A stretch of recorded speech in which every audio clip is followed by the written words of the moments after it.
Hello, everyone. Thank you very much for joining us, and welcome to Firing Range, a podcast to talk about all things Destiny, weapons, abilities, loadouts, and the Sandbox at large. And tonight we have a very special guest for you, the one and only Chris Proctor from BUNGIE on the old Sandbox team. How you doing, Chris? Doing well. Thanks for having me again. It's great to have you back. Thank you so much for taking time out of your day to come here and chat with the boys about Season 18 weapon stuff. We're all kind of really pumped about it. You can tell from the excitement. Nerd out about weapons. I gotta give a quick notification to the people listening at home. Oh, look at that true Vanguard in the Twitch chat. What a stud. The recording of today's episode, we got a lot of juicy info today. The first ever Arc 3.0 preview, and I am dying to talk about it, but I want to set expectations for the listener. Chris is here to talk about weapons. He's the weapons guy. He's the weapon guy. So I'm sure in the future, BUNGIE will reveal more juicy info regarding Arc 3.0. There's plenty to talk about there. But I just wanted to give the heads up in case anyone at home is, why aren't they talking?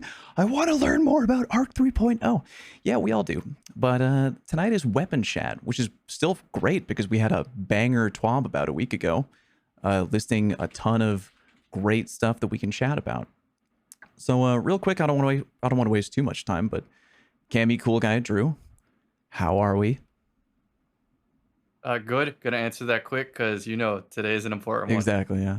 Cool guy, doing good? Excited, doing great. Yeah. Did you wear that shirt to suck up to Chris? Actually, I've gotten every single one of these every BUNGIE day. I'll have to see a picture of my collection. Yeah. Send me a picture. Drew, you looking fresh, man, with that Last Wish shirt. Thank you. Yeah, I'm excited to be here tonight and talking. I'm excited to hear from Chris. So me too. It's always nice being with you guys. Of course. Chris, why don't you give us just a quick brief history of your background as a game dev, just in case anyone at home is maybe unfamiliar with what you do. Sure. So I've been in video games since 2000. Got my start as a video game artist somehow and switched over to design after a couple of years. Been doing basically this kind of work, like core gameplay systems design for the past 18 years or something.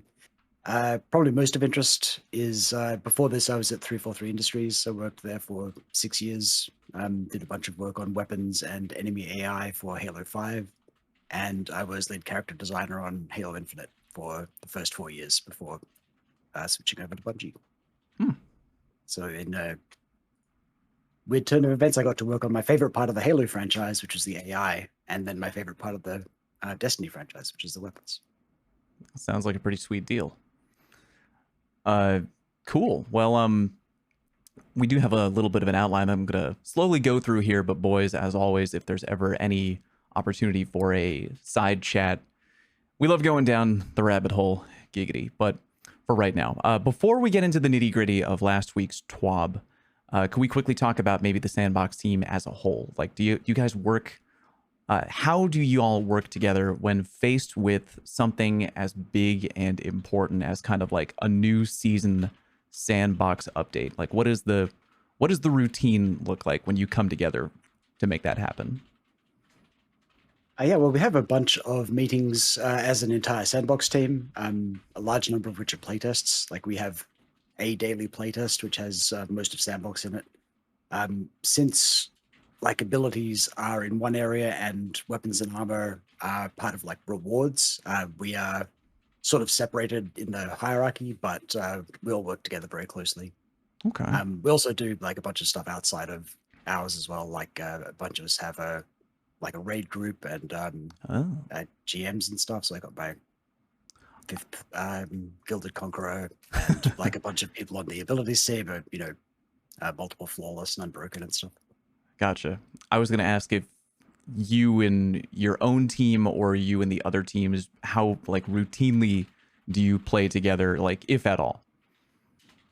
Yeah, I mean, we do internal playtests all the time, like I mentioned. We also have dedicated retail playtime, so we can play the real game during work hours, a couple of hours a week, and that's actually mandatory for designers. It's optional for most other folks. And then a bunch of us play outside of work hours as well, on weekends or whatever. Sure, sure. Regular raid night and Friday trials and whatnot. Is there like kind of like a West Side Story type vibe? Do you have like competing teams? You know, the Sandbox team versus the weapons team or the abilities team in terms of. Is there any competition at all between the teams? I'm just wondering.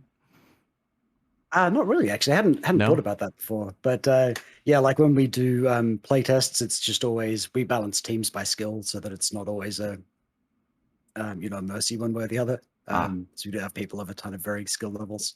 So you have internal skill-based matchmaking at Bungie. We do, but not for playtests that only have like 10 people in them. Got it. Yeah, we do have internal like large-scale playtests that use the matchmaking. Understood. I was just wondering if there was like a Bungie cafeteria. It's like you got the weapons team here, you got the abilities team here. Sometimes you approach each other, snapping fingers in the hall, do a little dance off. Nothing like that? One big happy family. Okay, well that's adorable. Okay, does the team have kind of you or the team, you can speak for whichever you prefer, has like a balancing philosophy when you're approaching a big Sandbox update? Is there kind of a philosophy that you stick to? Well, I can speak for weapons specifically. Like obviously, abilities have their own priorities each season, and like armor has theirs, and we have a bunch of stuff that we work on as a combined team. And if we have stuff that touches other teams, obviously we work with them as well. Sure. But for our core philosophy, it's every exotic weapon and every legendary weapon type in the game should be viable in some big portion of the game, like some number of modes. So it's not like every weapon has to be great in PvP and in PvE, but everything's got to have a place where it can at least be viable and ideally excel.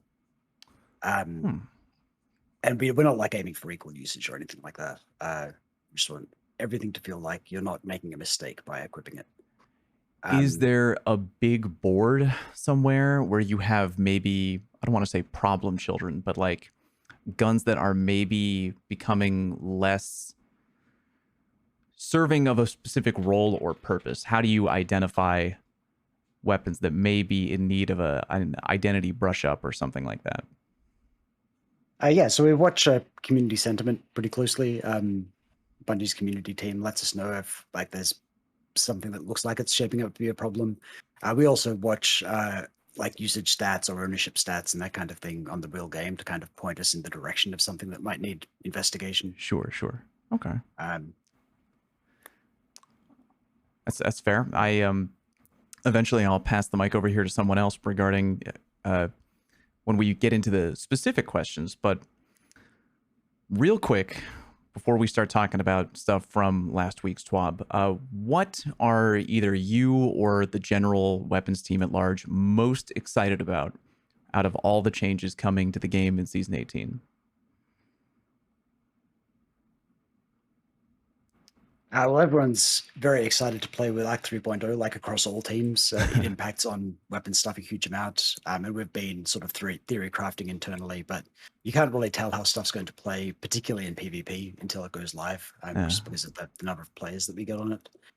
I will say that the folks on our team who are more PvP focused are really excited to play with all of the weapons changes, particularly all of the stuff that hit with the Solstice weapons patch combined with the lightweight bow changes, especially now that Omnioculus and Lord of Wolves are going to give everything a bit more room to breathe.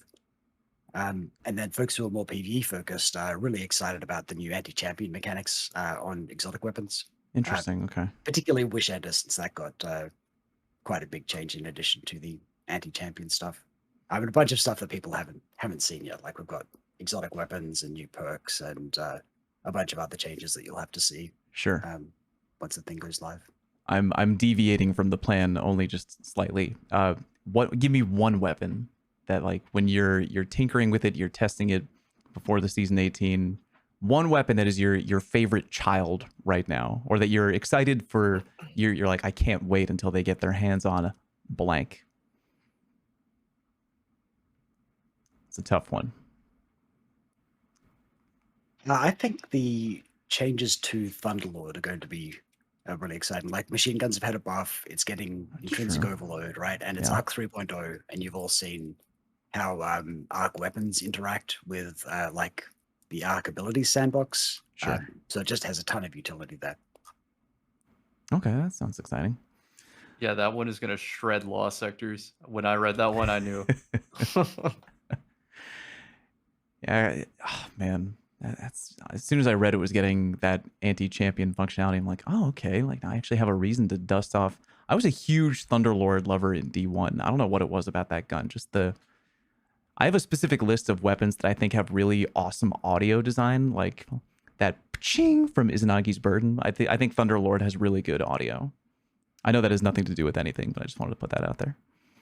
I think it's part of the accelerating rate of fire and how the lightning strikes start out really spaced out and get faster and faster the longer you fire the weapon. Like something Fair. really satisfying about that. Yeah, it's a cool experience. I dig it. Boys, do you all have the podcast outline open in front of you right now? I Yeah. do. Who wants to grab the bull by the horns here and go on with the Lord of Wolves chat here? Who wants to kick that discussion off? Oh, that's Drew all over it. All right, go ahead, Drew. I'll do it. So talking about Lord of Wolves, looks like there's a few questions. So like, what is the timeline of patching potentially too hot weapon like Lord of Wolves actually look like overall? So it really depends on how big an issue it is. Like if something is suddenly spiking to 40% usage and everyone's complaining about it all over Reddit and Twitter, then we'll probably hotfix it in the next release, which will typically be a week away. If it's an even bigger problem than that, like it's actively, like it's crashing the game or something like that, then we'll probably just disable the whatever it is, the armor or weapon until we're able to get a proper fix in. Wherever possible, we try to hold changes until the next season, just because we like context switching costs us a lot of time. Like we'd have to sync a different branch and like spin up like a test up like a playtest in that branch and that kind of stuff. So it's sort of disruptive.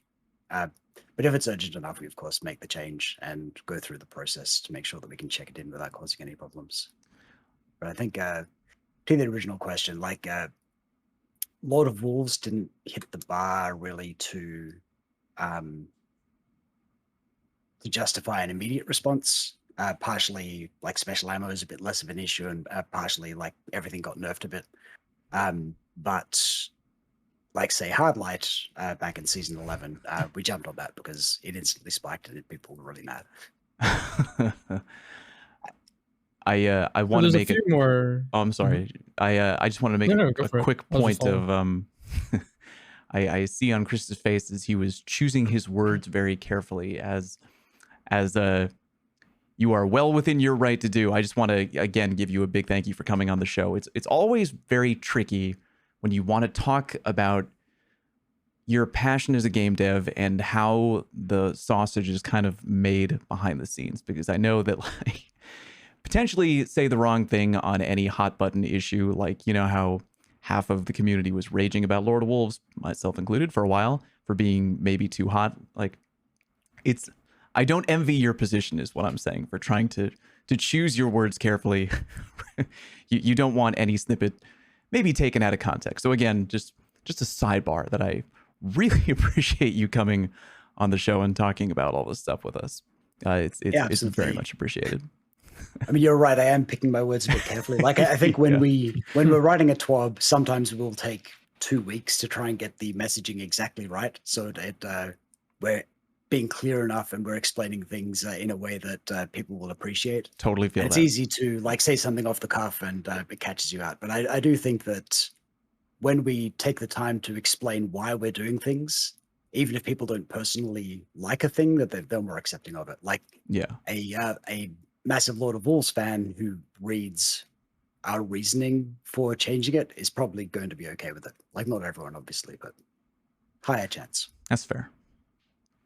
All right. Sorry. Drew, back to it.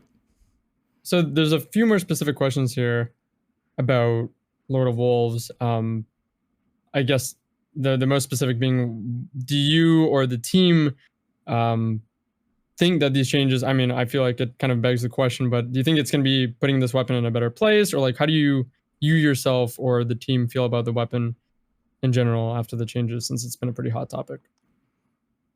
Yeah, I think it's in pretty good shape. From internal playtests, it's starting with too much ammo and picking up too much ammo were the main problems. Yeah. And obviously it was a little bit too strong because it didn't get pulled down as hard as the other shotguns when we touched them most recently. Yeah, I think like it'll still be a pretty strong weapon, but it's not going to be such an obvious pick compared to other special weapons. But I don't feel like we're going to have to touch it again for a while. We'll see. I've been wrong before. Well, that segues into the last specific question about Lord of Wolves, which would be, are there potential backup changes waiting if this rework doesn't have like the desired effect? Yeah, we have a partial redesign that we're testing internally at the moment, and like if that goes well and improves things, we'll ship it in a later release. So not a potential backup change. You have a potential redesign in the works, is what you're saying. Yeah. So one thing that we do is we will make a change in a future season. So we'll be testing stuff in season 19 and season 20 now. And if we like a change enough, we can pull it into an earlier release sometimes. So we might say, this Lord of Wolves thing that we're doing is great. We think we should get it in players' hands earlier, and we might bring it into whatever the mid-season update for season 18 is. We've seen that multiple times before. You guys have done that. Things coming out early. Yeah. That is true. What was the most recent? I can't remember what the change was, but I deliberately remember them saying, I think, didn't something happen like that in season 17 or 16? Yeah, well, Am I making that up? There'll be a lot of like in this week at Bungie about weapon changes. Like, you know what? We just wanted to do it in the mid-season. Yeah, just wanted to bump that bad boy up. Yeah, we had all of those archetype changes that we were building in season 18 and brought into the Solstice update. Yeah, it's fair. So quick note about Lord of Wolves real quick. I'm excited to try out the newer version of it because it does something special for Invis, which has no glint. So they can't tell if you have a primary out or a Lord of Wolves. So maybe if it's a weaker version, that trade-off or that benefit makes sense with that kit. So we'll see. Just a statement, not a question. I mean, I don't think that was a huge problem before, but now you just told everyone about it, so we might have to do something. That's classic Cammy when he comes out with something that literally no one has ever thought before. It's like Cammy's like Lex Luthor sometimes, like just the way his brain works. Totally a compliment. Not a villain. So, with the Lord of Wolves talk and the previous section, which was a little bit more general questions, I'm going to deviate just for a second. Sure, deviate away. I had just a personal question that I often wonder, and this is about, you mentioned Lord of Wolves not like hitting that bar for like I'm going to paraphrase, warranting a fast enough or like a quick response per se.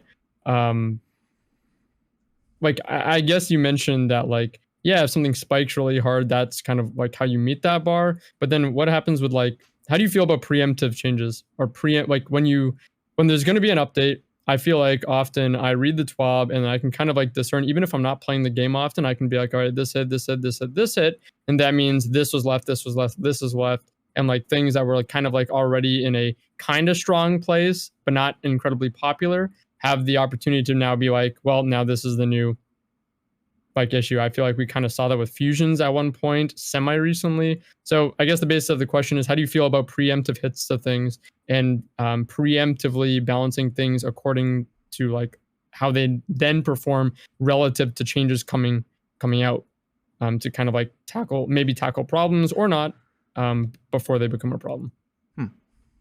So generally we don't like to preemptively fix problems. Like even if we're fairly sure it's going to be a problem, we generally find it's better to wait for the problems to occur in live, just because otherwise it's very easy for people to say, well, we didn't ever see that as a problem. Why did you change it? Whereas if we've let it exist for a little bit, it's much easier to message that. I think also we're not necessarily so sure that something's going to blow up. I think there are cases, though, where we are sure and we do change things in advance. I can remember Shinobu's Vow and the ability patch to it's a while ago got hit, and that was really early. Oh, yeah. Yeah. I think that made a lot of people being like scratching their heads like, wait, they're changing Shinobu this far out from like Arc 3.0. Sheesh. Yeah, we have some things lined up for the mid-season patch and for season 19, which are preemptive. But yeah, it's not something that we tend to do a whole lot. How do you decide if that is something that you're going to do or not? Out of curiosity. Well, we do a bunch of playtesting, and if something is consistently really oppressive in playtests, we will tend to adjust it. And if it's, some people say it's oppressive and most people don't think it is, then we'll tend to let it ride. Let it ride. That makes sense. Cool guy, you want to leap in here for the Omnioculus? Yeah, you know it, buddy. Sure. So we saw the changes come to Omnioculus, and also in turn it was to resist from stasis, correct? So the proposed season 18 changes for that, do you think that's going to be enough to level out the usage in the in-game PvP? Well, it's still hard to say. It is a very big change, though. Like, I don't have the numbers right in front of me, but it was like from 40% down to 15 or 10 or something. Are we talking about the DR number changes? Yeah, the DR reduction. Yeah. Tier 1, 10 to 2.5, and Tier 4, 25 to 10. It's a very big change, and in playtests we find that people don't feel unkillable when they're running towards you with that DR on anymore, which was the main thing that we wanted to address. But we didn't want to kill the DR completely, so we're going to see how it plays with it being much smaller, and obviously if it's still a problem, we'll touch it again. This is not really a weapons area, so I don't want to go too deep into it. It's like for sure owned by the army team. Right, sure, that's fair. Damn, so I can't grill you about my least favorite hunter exotic. Damn you, Chris, cutting me off preemptively. So I'll just have to invite an armor designer on. So as far as I'm just going to jump into Glaives then. Just do it. Okay, if that's okay. So the DR from the Glaives, we saw the Omni change. Is their performance worrisome with their DR? Definitely. So yeah, 75% DR is a very, very large amount of DR. And it stacks. It stacks, yeah. And being able to tank a rocket or something is not something we actually really want. But in internal playtests, when we were developing Witch Queen, they weren't so easy. It wasn't so easy to get the shield up. And like you've seen this in retail as well, right? Like people are seeing the potential of the Glaive shield now, but it's been what, 5 months? Yeah. And until now, it hasn't really spiked. And yeah, we've touched them a little bit, but we haven't buffed them so much that like they're an obvious choice. I think it's just people have realized their strength. But yeah, anyway, now that this is being discovered and people are starting to pick up on it, and we're about to make the hit registration much better, so you'll be able to land those shots and get the shield up more easily, we're definitely going to have to touch the DR. We've got a change in season 19 that we're testing, and that's for sure something we'll be looking to bring earlier. Fair. Yeah, the changes that it had, you made the range tied to projectile speed, which was a buff for him, helped him out. You made it to where that it drains slower while you're shielding, and now they're going to hit better. So, the Glaives got a big glow up from when they came out. Big glow up. They're doing really good. Yeah, it's interesting. We haven't really seen usage change a whole lot. Like people are certainly much more aware of their strength, but yeah, I don't know. Like that's a point of comparison. It's not like when shotguns are really strong and 60% of people are using them, right? Right. Glaives are pretty strong, and now the usage has gone from 1% to 2% or something. The glaive mains are good with glaives, dude. Yes, they are. Yeah, you watch out for the glaive mains. It's very funny. Normally I'm very on the same page with all the boys here. You know, when Drew mentioned originally when Solar 3.0 came out, and Drew was like, yeah, healing nades are going to be a problem. And I like right away was like, yeah, it's a 10-4 on that one, buddy. But when Drew brought up that he thought that I think Drew had been doing a bunch of scrims, and he was like, yeah, glaives are like ridiculous. And I was like, no, like because I don't know, every time I play trials like every weekend, and even at the high end of the card when you're sweating your balls off against, you know, the hardcore grinders, like I just don't see any glaives. I was like, oh, Drew's telling tales again. But like, then I put one on and I'm like, wow, yeah, this is kind of really silly. Like when you get a little bit of practice with it and you kind of learn how to take advantage of its strengths pretty easily, then you're like, wow, it's just shockingly good. And then we just kind of mentioned like, man, if they would only kind of tweak the hit registration, this would be insane. And then the top is like, that's we're gonna... what was keeping me from using them. I know how powerful they are. I'm just and then not they're relying like, on something inconsistent. we're gonna change the hit registration. I was like, oh, this is about to get really interesting. I ran into those 10,000 kill gamers with the glaives, and my biggest complaint has been I can't tell when they're out of ammo with the glaive, so I can approach. Because they could have ammo when they shield, they could not. That's true.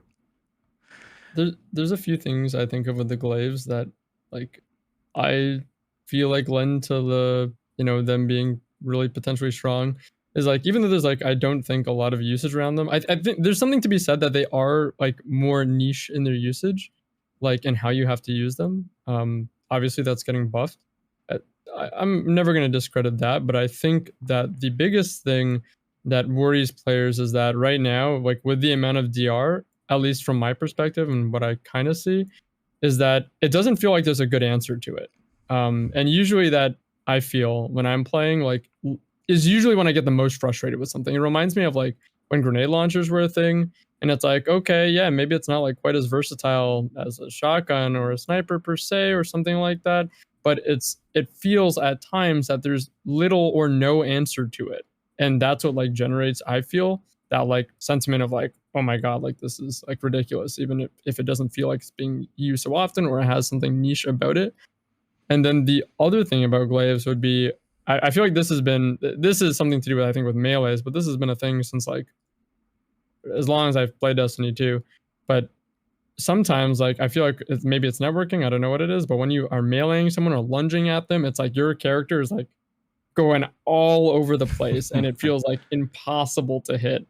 So it's like between those two things, it's like feels worrisome.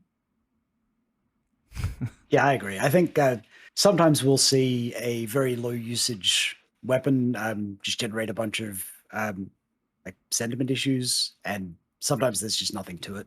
I think there is something to it here. Like glaives are already very strong, and we're making them easier to use. So I do think we'll see usage increase. I might just pull back the curtain a little bit here, if you don't mind. Pull back the curtain, my man. Oh, look at what we have here. Sure. Is that actually? It's a little zoomed in. Doing it live. I didn't think that. We're doing it live, baby. We do everything live around here. Plenty of duct tape. I can think of an example of a weapon that a lot of people like dislike getting killed by, but I don't see it very often. That's Jotun. So I could imagine that's one on the list. Yeah, for sure. That's all you have to do is gingerly step to the left. That's all you got to do, Cam. This is a No gently big deal. strafe. It's just briskly It's walk. funny. There are weapons that I feel like I get mildly triggered when I get killed by it, but I don't feel like they're overly oppressive. I just feel annoyed with myself when I get killed by them. Both of them being Jotun and Monarch, I would think. Yeah, Jotun, I don't think it's OP, but like a glaive, still rarely killed by them. Yeah, Oh. I really think they're OP. Maybe the best special weapon out there. We can fill the chatter while Chris is looking for something behind the curtain. we can only imagine. No, it's I'll have to fiddle with that next time, I think. But anyway, what I was going to I trust your word here. Yeah. Yeah. Read it. So yeah, glaives are pretty strong, but even though people have realized this for a few weeks, like their usage has barely changed. Like shotguns are still at 42%. Fusions are up a little bit. They're at like 19. Grenade launchers are surprisingly high at like 8%, and glaives are 5%. The only thing lower is trace rifles. This one's going off script. If someone gets a Cloud Strike 6-piece, does that count as 6 sniper kills or 1? 6. Oh. Okay. That's right. That's right. I just want to let you know, Chris, that we put out that tweet regarding when we mentioned that you were coming on the show. and for people to send in their questions about any topic under the sun related to the weapons sandbox. And by far and away, the most submitted question topic was people who are worried about glaives. Like, I was I want to say over 50% of the questions that came in were like, hey, get them to talk about glaives. Like, they're good. I'm afraid. Yep. Yeah, we've definitely noticed a similar sort of sentiment, and we are definitely on top of it. We'll have to see how urgent it is to break it in, but it's clearly going to be an issue. We're going to address it. Fair.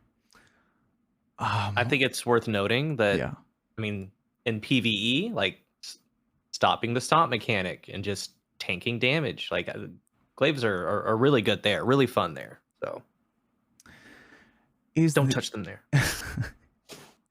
Is there kind of a delicate dance when involving any weapon that involves DR in any way? Like, what is it more than just kind of like a weapon team discussion? Do you have to talk with other devs about how that's going to, you know, interact with the Guardian performing in the game? Or is it just kind of like, is it a different discussion there? I think it's absolutely a discussion when we're using the shared damage resistance hop-ons. Mm-hmm. It hasn't been so much for glaives, but now that they're having such a big impact on like the PvP sandbox overall, like, yeah, there's absolutely an all-up sandbox conversation going on about it. Okay, that's fair. While we're making chatter here, you can stab Warmind cells with a glaive to detonate them. Can you really? I think that's pretty cool. Yeah, you can. I didn't know that. I use them in PvE all the time with the Lost Sector grind. Got to get them perfect stats. I know I'm trying to keep the questions within the wheelhouse of your work at Bungie. How do you find that glaives are they interacting well with Arc 3.0, or are they just sort of kind of their own little powerhouse? I don't feel like they have a particularly strong interaction with Arc 3.0. Arc has some damage resistance stuff, but it doesn't really tie into PvP that much. Okay. And yeah, like Titans have that the Juggernaut shield, but you can't also have a glaive shield up when you're using that.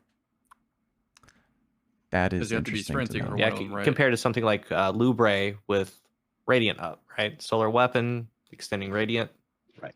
Things like. Got it. Okay. Just gonna keep on moving down the depth chart. Boys, do you have any other questions for Chris regarding either Lord of Wolves or Glaive, which is like those were the two by far and away most requested topics? Any other thing that any stone left unturned? No. Oh, good. I think we said our piece.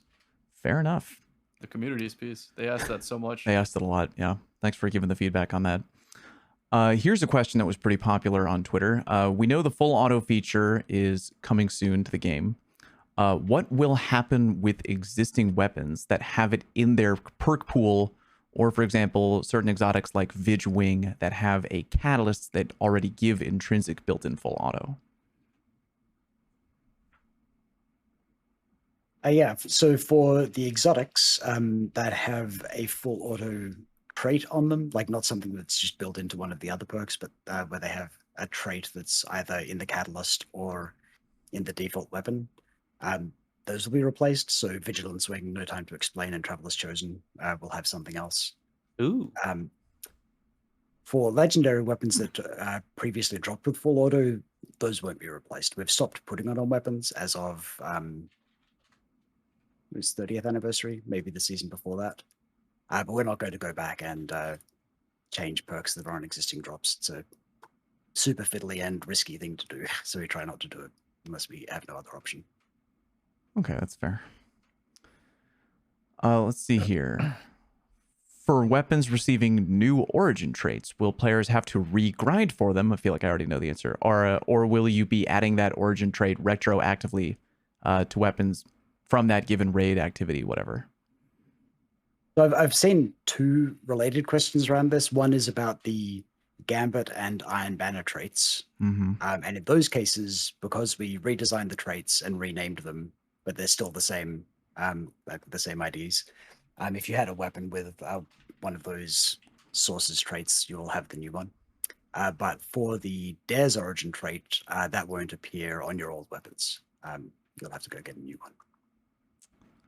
Got it. Okay. Follow-up question. How do I phrase this? What is the team's thought process that would lead to a decision like that? I mean, I'm sure there's a part of you that feels that sympathizing with the heartbreak of a player who may have to regrind a new weapon because they have the god roll, whatever, and then, you know, we get a new Iron Banner origin trait or something like that. They have to regrind the gun. What's the team's thought process on maybe not adding that origin trait retroactively? So part of why we're doing this, like we're refreshing the perk pools and we're putting an origin trait on there, is that we want players to have a reason to go back into that activity. And if we just apply all this stuff to your existing weapons, that's not achieved, right? The other part of it is that generally origin traits, and particularly ones of this type, like where we're adding them onto old weapons, are not so strong that if you have a god roll, you ought to feel like you're making a mistake if you don't go back into that activity to get a new one. Like you've got your god roll BXR, right? Like you don't have to go get a new one with the origin trait to be for it to be viable in PvP or whatever. I don't mind going back in. You remember spare rations bridge weeks? Going for spare rations? I do remember that.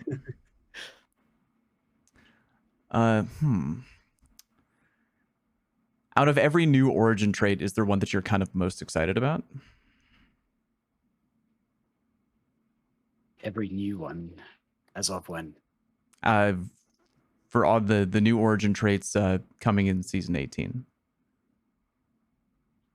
Let me think. I actually really like the seasonal one. It like ties really deeply into the themes of the season and the themes of the weapon, and fits well with their visuals and all this sort of stuff. It's just a lot of fun. Cool. I also like what was said about the Iron Banner origin trait perk. That one seems like it's going to be really good. Yeah. I'm so excited about that one. I love that one. Really, really good. I'm trying to find it right here in the TWAB. I pretty much know the gist of it, but was it kind of like a universal thing that the team came together and was like, yeah, it's just not hot enough? Like, how do you determine if an origin trait is kind of like worthy of being hot or if it's just a dud? Is it usage rate? Is it just kind of word of mouth?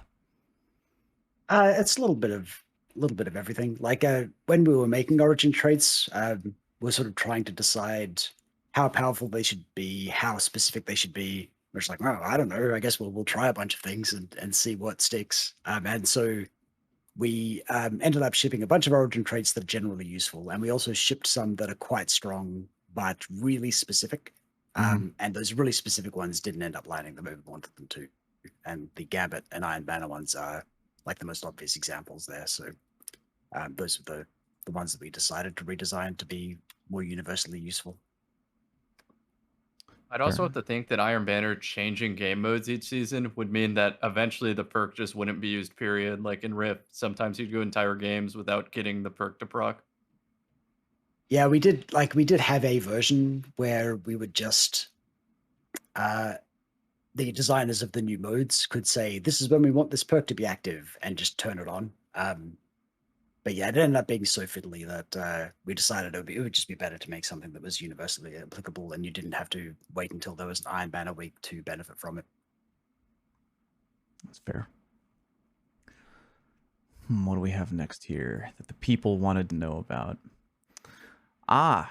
Trace rifles. How do you currently feel about the role of trace rifles in the sandbox? Are they in a good spot, would you say, or do they need a little bit of maybe some work?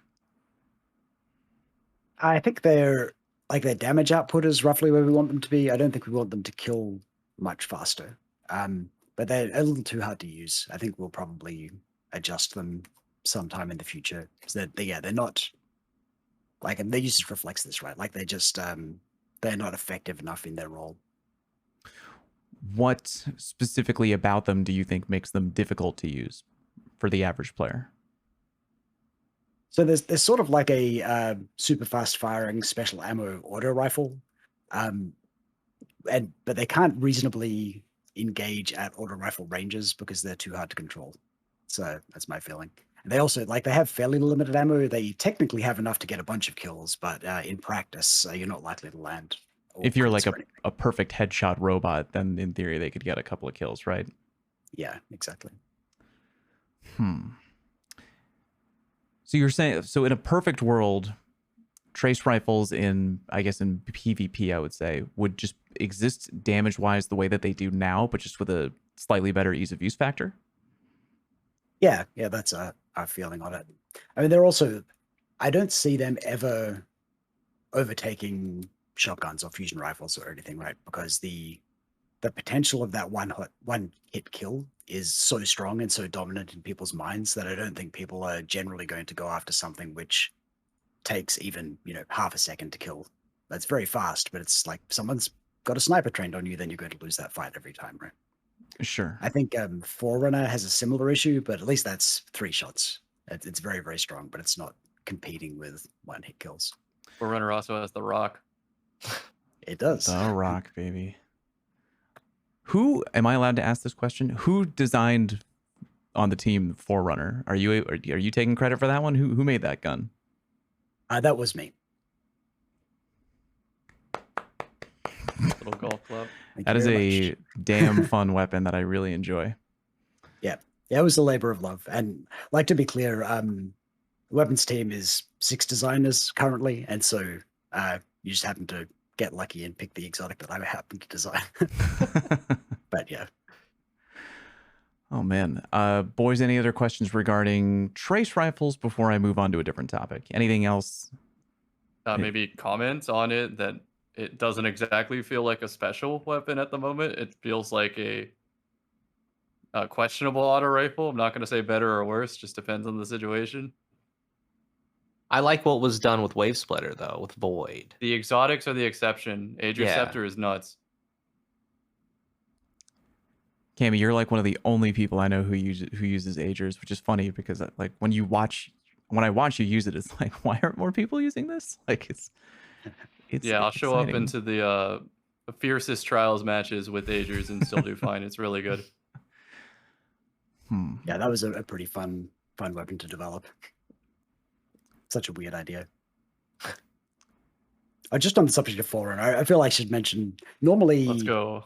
Normally, weapons designers make all of the weapons, but Kevin really, really wanted to make the BXR, and so that weapon is all Kevin Yanis. And when someone really cares about the outcome, like it always turns out super well, right? You can tell it's an amazing gun. Shout out to the great Kevin Yanis. Some king shit. Love that guy. Love both of those. Love both of those guns. I'm just because you telling me that Kevin was really passionate about putting together the BXR.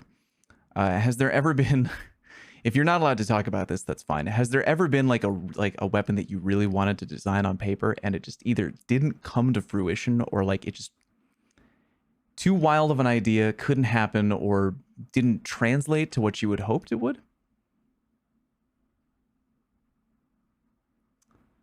It's a really interesting one. So the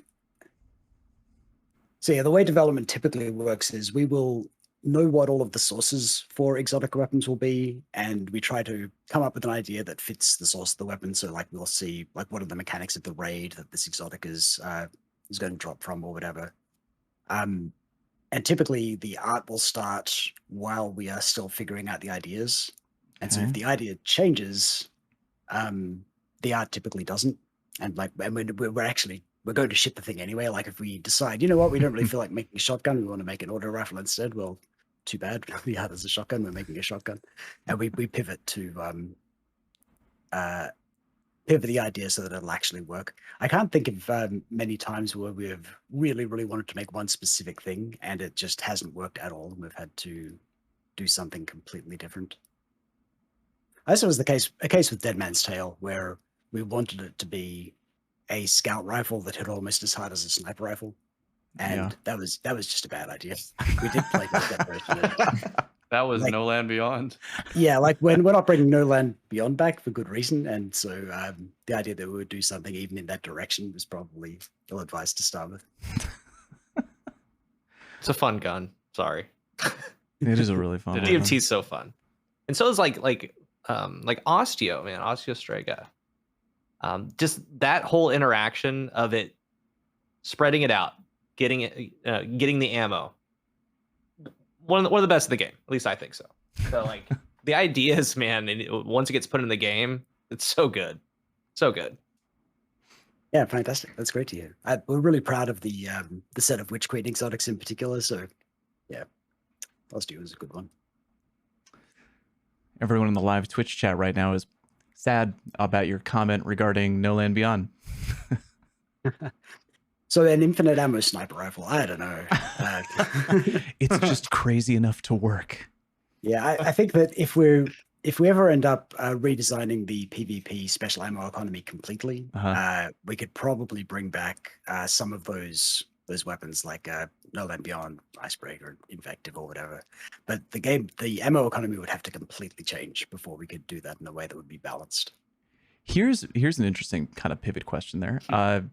So we're kind of frowning on the concept of a special weapon with unlimited special ammo in the PvP sandbox, like a No Land Beyond type situation. Are there regrets of giving birth to, say, the Fighting Lion, which is essentially an unlimited ammo grenade launcher? I don't think so. Like you can't one-hit kill with it, and it doesn't hit instantly. So it's hard enough to use that we don't think it's a mistake to have that in the game. Like acknowledging that some people really don't like it, and it's other people's fave. But it's not in the same ballpark as an infinite ammo sniper, I don't think. I guess that's fair. Yeah, just make it have like 9 times zoom. It's like you can use it if you want. What, the No Land make Beyond something 2? hard enough to use, maybe. Let's give it like 1,000 Like an zoom. Exodia win condition. Yeah. Let's see what else I think I skipped over a question actually. Would you be able to elaborate a little bit on the mention in the TWAB regarding reducing bow swapping effectiveness? Yeah, it's a bit of a fiddly one because we do see like really fast bow swapping as a problem, because you can sometimes die from the bow shot and then the follow-up hand cannon shot before you even registered that the bow user has switched weapons. So I think but that window is incredibly short, right? Like it's happening so quickly that we think that if we slow that down a little bit, it will impact on that playstyle enough without killing it, and it won't make bows feel bad to use in isolation, because that's really important. Like we don't want it to feel like bows are suddenly super sluggish because of this one edge case, right?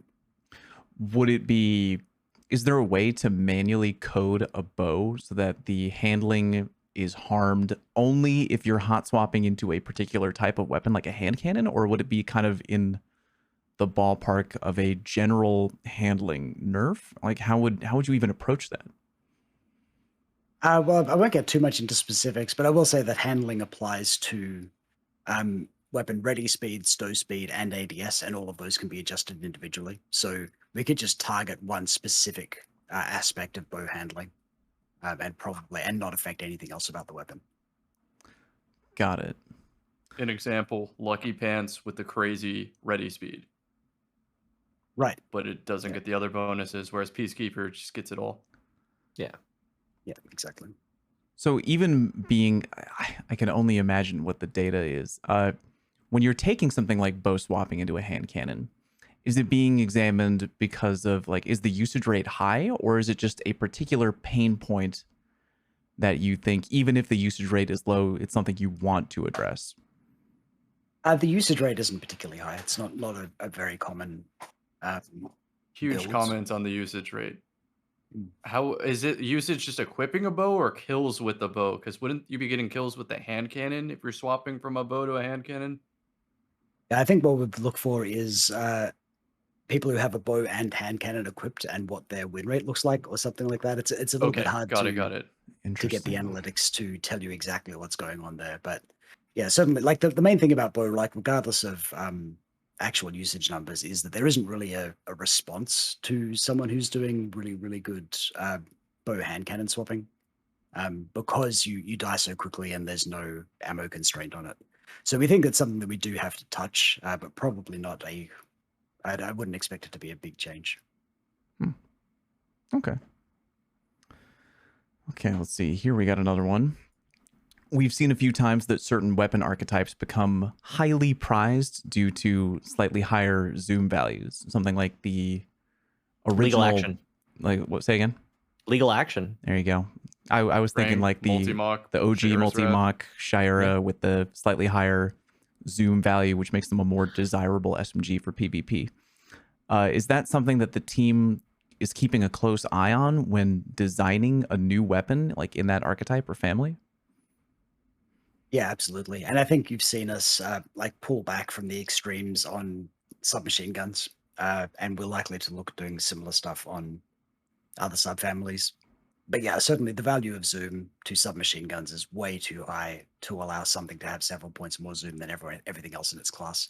And it affects our ability to tune the subfamily, or sorry, tune the archetype overall. Like we can't reasonably buff submachine guns while Multi-Mark and Shayura's Wrath have such extreme zoom values, because those would just dominate. So probably would have to do something about the zoom values and then bring the floor up, something like that. The same is also true of other weapon types, right? Like there's a similar story with rapid fire pulse rifles, where high zoom is very, very valuable on those. Drew, what family of pulse rifles do you always think is pretty strong? Me? Yeah, you. I think the high impacts are really strong right now, no? I would agree. Oh, yeah. I've heard a lot about the rapid fires. I don't use them super often, but I do notice when I get like really shredded by them. So I'm inclined to say that as far as archetypes, it's like what? High impacts and rapid fires. I don't hear much about like lightweights or the adaptives really, or I should say the 450s. I was just remembering, the adaptive. I can't remember how long ago, but I remember there was a time when you were concerned about one particular family of you're like I don't understand how this family of pulse rifles like it's so good, like it's just they're so it's rapid fires. Just rapid fires.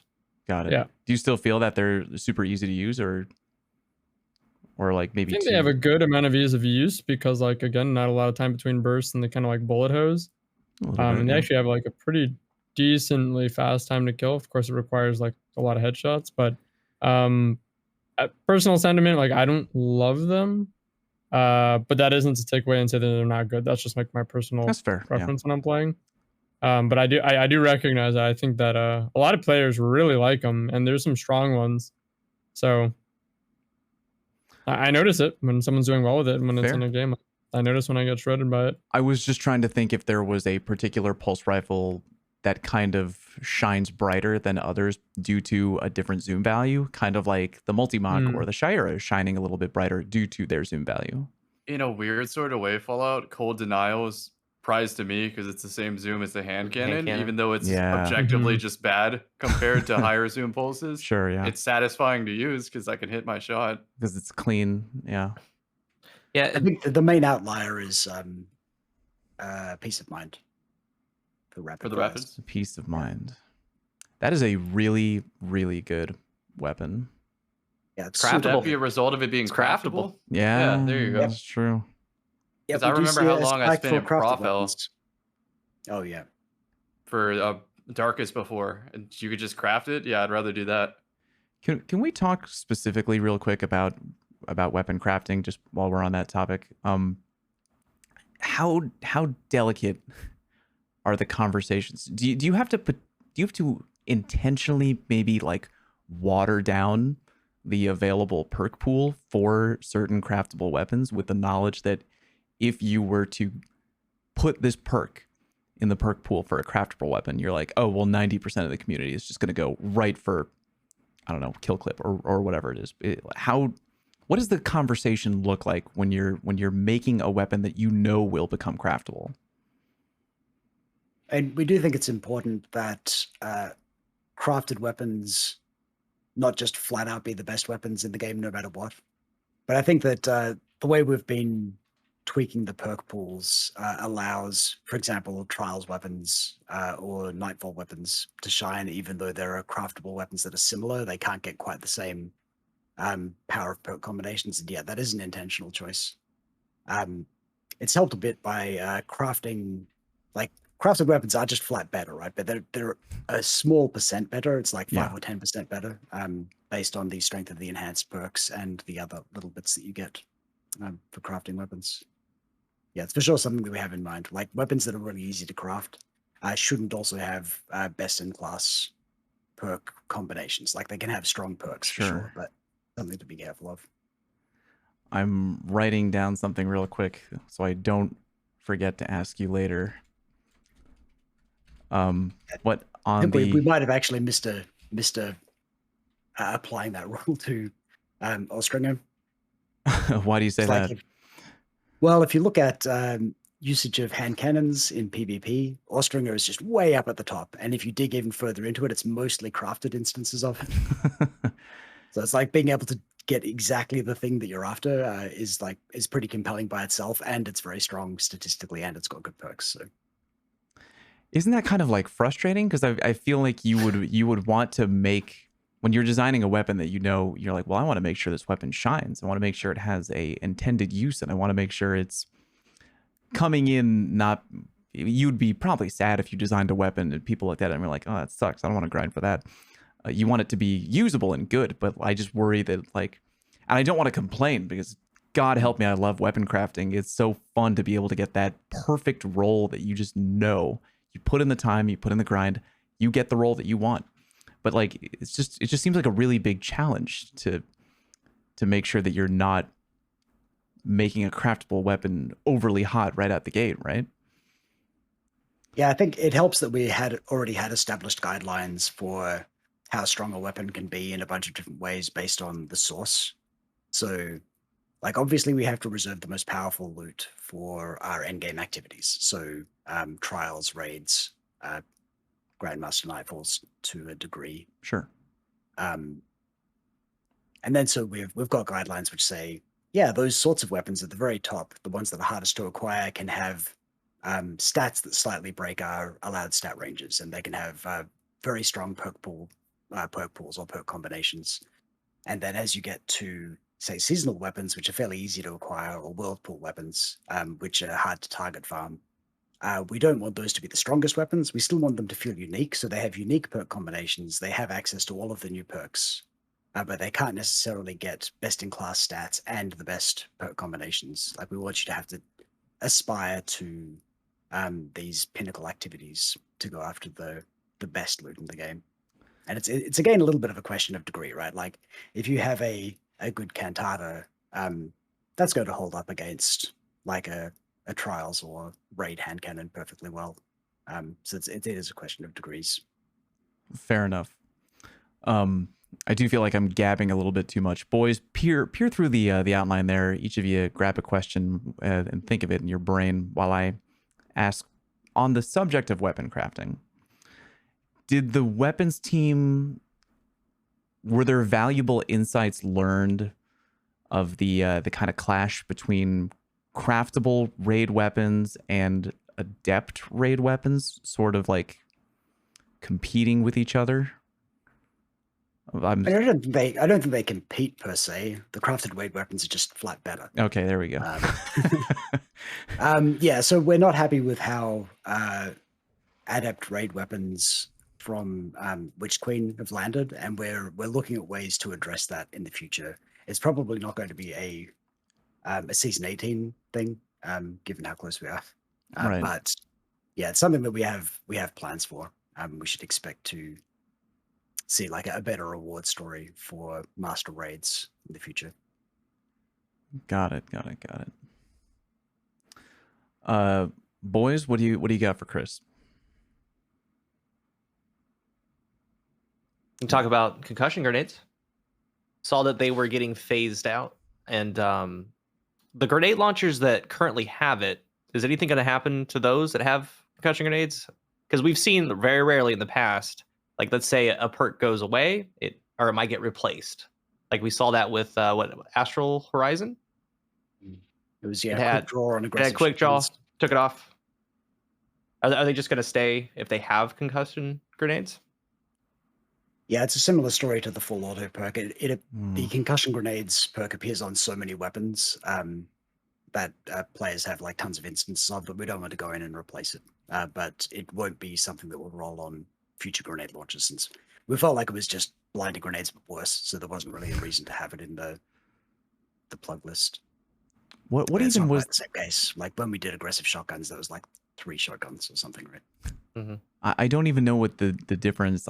Years ago I stopped using difference, concussion. I don't even remember what the difference is between the blinding nades. Cammy, so what is I it? can only answer you from PvP perspective, because PvE Fair. was like so noticeably better that you just don't use concussion. In PvP, there was a long period of time. This is back when it was like tube launcher in the power slot, right? So you'd have Aura Wings Maul there. Okay. Concussion grenade would, similar to Tether, like yoinking your aim all over the place when you're hit by it. It feels like you're hit by the disorienting blow from an arc strider when it hits near you, and you can't really return fire back. Whereas blinding blinds your screen and takes away your radar, but you still aim where you were last aiming. Got it. Okay. And blinding is a lot more forgiving with the blast radius of where it takes away the radar. Also, I think blinding depends on if you're looking at it or not. If you're looking away That's from the it, it'll flashbang, it's if I True. remember. Yeah. Oh, okay. Isn't that the same effect? The flashbangs and the blinding effect? It's gotta be. You're probably right on it. So like if you're not looking at it per se, it's like it'll only have like a film effect over your screen and your radar, or HUD will be gone. Exactly, Drew.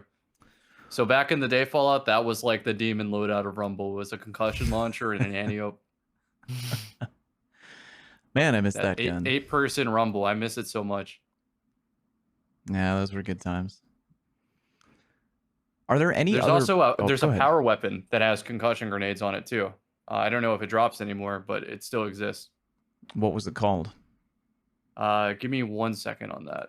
It's one I use frequently because it also has remote det, which is another unique perk. It's called Outrageous Fortune. I remember and that. I used to use it for the Grasp of Avarice final boss with the Synthesep Hammer strat, since it could blind all the enemies and let me build up a lot of PvE perks. I would go double special too, so I'd have a 1-2 punch shoddy and something else. Chris, are there any other perks that are maybe slowly wandering into the territory of just a worse version of XYZ, maybe get phased out, or was concussion grenade kind of like the only major outlier that y'all thought needed to be replaced? We do shelf perks from time to time, like we've done that with full auto. Well, that's because we're introducing the setting for it. Underdog, like we're not putting underdog on any more weapons, or That's such a good example. Interesting. Yeah. And now like we have Bitter Spite on the season 17 dungeon weapons, which is like underdog but good, right? There's no reason for underdog to exist when an origin trait is just better than it. Cooler underdog. That would have been great if you called it, just the perk name Cooler Underdog. It would have been great if we could reference it in some way. Overdog. Shield Disorient is another one. Like that had a few fans, but generally it was a very, very unpopular perk.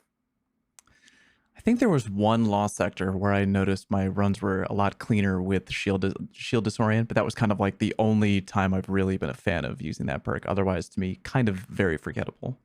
For Organized Gambit, Shield Disorient went pretty hard, but that's about all I can think of. For Organized Gambit? Yeah, when you scream in Gambit, you know, you did a 10-hour session. You probably ran into the Korean team.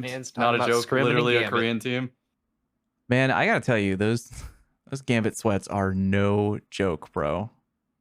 Coming into chat. I learned the dark magic too, man. I can spawn kill too. Bro. It turns into such an interesting chess match in Gambit. I'm not gonna like go off on a tangent, but it's crazy. It's some smash melee, wave dash techniques and stuff. You don't know what to expect. Man, not to sidetrack too hard. I gotta tell you, Cam, even though most of that day was just extremely silly, I gotta say that like when you have two teams of 4 in Gambit, like actually really going for it, because they're like we both know what's up. They're deliberately trying to stream snipe to get a dub Yes. on me and Defizzle and all that stuff. It's like, all right, let's do this. And like those games were actually kind of fun. You DM me, you DM Ritz, and we will put together a demon squad. We will try our hardest The to Gambit help you Demon out. Squad. I love it.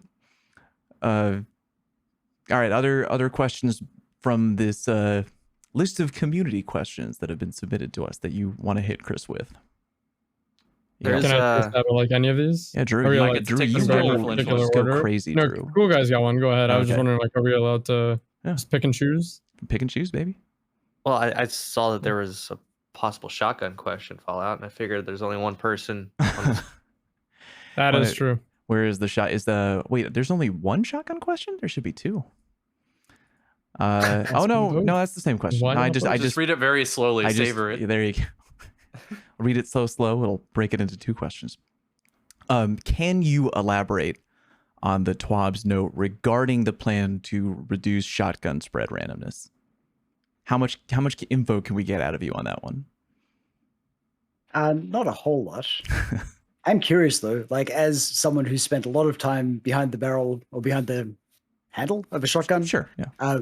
What are you expecting from an upcoming change to shotguns? What am I expecting? Okay, perfect world would be, and I would really love to be a fly on the wall for a conversation like this, to have a predetermined pellet spread on every shotgun. They could either all be identical or the pellet spreads could be unique per archetype. So maybe the aggressive frame has a different pellet spread than the lightweight frame, yada yada. What was the shotgun in Apex? Cool guy was called. Begins with the pump action shotgun. Or don't the shotguns in Apex all have The PK? Yeah. Or what was the full DCP? auto one? The EVA? EVA 8? The EVA 8. Because that's got a predetermined pellet spread, right? Isn't that just a pattern? Isn't Yeah, all of Bastion the Strike Apex too, man. shotguns have a fixed pellet spread, I think. Yeah. Yeah, isn't Bastion also like it's technically a fusion rifle, it's a but fixed like shape. it's a fixed shape of the and the volley pellet of... spread never changes. That would be Correct. That would be my perfect world shotgun design. And I would before I blab any further, I'd love to. Is that like a realistic vision for me or no? You'll never know. Yeah, I really can't say. But if if that exact thing ends up happening, you'll have to take full credit publicly. Oh, believe me, I will. I will say though that since you do so much shotgun testing and the RNG is always a huge pain in the ass for getting reproducible results, it'll be a lot less painful with this change, whatever form it chips in. Good to know. Good to know. Yeah, that always kind of every time people are like, "Could you please do another shotgun?" Is it no, I don't want to. No. But please, we'll watch I don't care. I'll do other things. It's very frustrating to try and, because people will hit you with a question like, what's the best barrel? And like, so you're like, well, okay, let's try and find out. And you try and do 10 shots with each barrel from 5 meters, 6 meters, 7 meters, 8 meters. And sometimes you don't know if you've found something. You're like, oh, is that something? Like this barrel got 6 kills out of 10. The other one got like 4 out of 10. But like, is it just the randomness of the pellet spread? Is it like you don't know if you found something or it's being chalked up to pellet RNG? That's the only frustrating thing. And I would love to know, trying to phrase this question so I don't sound like a dick. Why is there RNG implemented in the shotgun spread at all? I'm sure it wasn't Chris standing up at the board meeting and be like, no, there must be RNG in the pellet spread. But why is that even a thing? Why is that a thing? Well, I don't actually have the context for that myself, right? Like I've been at Bungie for like coming up on 3 years, and random pellet spread has been in Bungie games going back to Halo C or like Marathon, right? Like and it's such a staple. I think that it must go back to, well, if you're shooting birdshot out of a shotgun, it just goes all over the damn place. It's got to be realistic. Like, so it's like a realism thing. And you try and think like, is there a mechanical reason why you'd want that? Like maybe you want them to be a little bit unreliable, so you can't quite count on them unless you're right on top of someone. But that's not something that's a motivation for Sandbox, at least. I feel like this is going to turn into the South Park episode where Stan is trying to return the margarita maker, the margarita mixer. I'm just going to keep going up the hierarchy at Bungie all the way into, if anyone's still at 343, until I find whoever first implemented the shotgun pellet spread design in like old Halo. In Marathon, just all the way. You just keep going back until we find somebody. Since there's not much to elaborate on that right now, but how do you anticipate that the reduction of shotgun spread randomness would affect barrel selection, such as like full choke or smoothbore, like barrels that are designed to influence the spread of the shotgun? So both of those barrels just change the maximum spread angle, and all of the like the spread pattern setup, like for where each pellet can land, is all specified relative to that maximum angle. So those would continue to work as they currently do. Basically, no matter what we do to spread. Okay. So it's hard to say exactly what effect that would have on how popular those two are, though. Sure. Because it all depends on the exact implementation. That's fair. Cam or Drew, you got a question here that you're eyeballing? I do. Sure. Cam, you go Regarding first. the I think I know what yours is. Yeah, you do. Regarding the 811 TWAB notes to eventually address snipers' ability to shoot through flinch. I don't know. What's the ultimate goal there? So the goal is we don't want attempting to snipe through flinch to be the smart play. Like, we don't want that to be something that you're actually ever trying to do. And we want you to feel like if you get the first shot on the sniper, that there's a pretty decent shot that they're not going to land that headshot. Okay.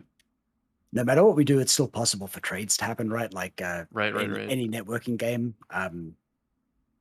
you could pull the trigger at sort of the same time, and like one person's latency is a little high or whatever. And yeah, a lot of the times I watch a clip back and I'm like, yeah, I missed there, but it happens so quick you just can't tell. Yeah. So I get it. So then the follow up to that would be, what is the desired relationship between snipers and incoming flinch? Yeah, I think it's just, if you are actively being flinched, you should be disengaging. You shouldn't be trying to stay ADS and get that shot. Okay, got it. You get that ego challenge out. Slide back in that way.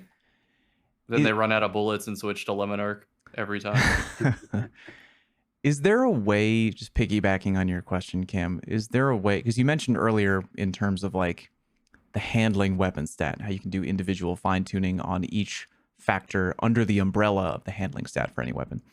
Is there a way to individually tune flinch per weapon? Because I think one of the pain points of like, if you've ever gone into a private game of D2 and you're just shooting a friend to kind of like just get a handle on how the flinch works, is that thing where like you're aiming at them and you shoot and then the scope gets flinched away and then you get shot again and it kind of flinches back. There's the flinch away and then kind of the flinch back factor. And I think that part where you're looking away and you get shot, you get flinched back onto the target. That's kind of like the main pain point, at least from the players that I've spoken to, about how people are getting flinched back onto the target. Do you think there would be a way to individually tune flinch in relationship to a sniper to maybe prevent something like that from happening? Yeah, I think that we actually, in like a recent playtest, so not something that's shipping in season 18, I think that we've managed to mostly address that. Like, it's not something that we can 100% address, just because like there's some randomness to flinch, and like we don't actually want to keep knocking your aim away from the thing that's shooting you all the time necessarily, but we don't want you to be able to like just keep shooting and eventually your aim will end up back on the target if they keep shooting you. Like, that's not a good experience. But yeah, I think that we have the levers that we need to make sure that happens much more rarely, at least. Okay. Good stuff. Drew? Yeah, what do you got there, buddy? Sure. So, in game, there's no representation of cones and their angles. Oh, Jesus. But patch note, for example, says X archetype has a 0.3 degree cone angle adjustment. So it says basically, this is written a little weirdly. For example, it goes over the head. It goes over the head of most. I'm assuming that means most anyways, people. Yeah. My point is, this was written a little weirdly. Sorry, Fallout. That was my bad. is there any way that we can get a better understanding of what these numbers mean? It's like we can hear the number and like be like, yeah, you told us it's like bigger than, you know, we thought, but like it's hard to actually like conceptualize what that means and like tangible. Like yeah, be tangible about it, like actually understand it. You'd be like, now it's gonna be like a Kenmore washer dryer combo instead of like a small toaster oven of aim assist. Yeah, because obviously in the game there's like no indication of it, and it's like even like I think some of the folks, myself included, I kind of speak on behalf of us here, like it's really hard to like actually tangibly understand what those adjustments mean. Yeah, so that's like 4 questions in one, so I'll try and answer each of them. So very convoluted. Yeah, to the last point first, like putting these numbers in TWABs, I think we're going to do that a bit less and talk more maybe in percentage terms or something like that, with people will more easily understand, oh, my aim assist is 20% better or something, rather than my aim assist went from 2.5 degrees to 3.0 degrees or something. The last word nerf. Right. You said 50%. Yeah. Oh, there you go. I'd agree with that. And then we can save all of the numbers for like when Mercules goes on massive breakdowns next. Or we can do like an explainer type blog post. I think like we've had something in the works for a while, which is just explaining all up how the aim assist system works and how it interacts with like flinch and recoil and all of that. So we hope to eventually have a resource that players can use to understand the mechanics if they're interested in like the really nitty-gritty details, which, you know, almost no one will be, but the few that are will like that quite a lot. Yeah. So there is actually a representation of your cones in game though, like your hipfire reticles match hipfire reticles at default FOV actually match those cones almost exactly. So if you've got a hand cannon, for example, and you're at 85 FOV, and you're at, shoot, I don't know, I don't have all of the numbers up in front of me, but if you've got, say, 100 aim assist, then the ring, which matches which describes your aim assist, will be 3 degrees wide. And likewise, the crosshair, which, I got that wrong way. I always got these two mixed up. I think it's the other way, actually. Yeah. So anyway, there are 2 elements to the reticle, the crosshair and the circle. And one of those is aim assist, and the other one is, one is auto aim, specifically like the thing that pulls bullets towards a target. Sure. And the other one is accuracy, which is like the cone within which a projectile can land.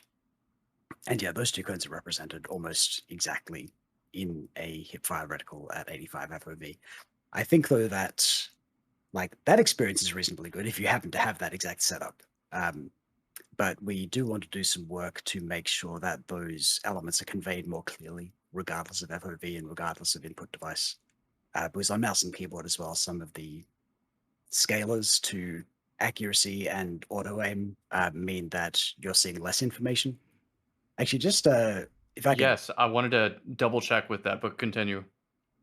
Yeah, I'm just going to poll all you actually. What input device do you use and what FOV?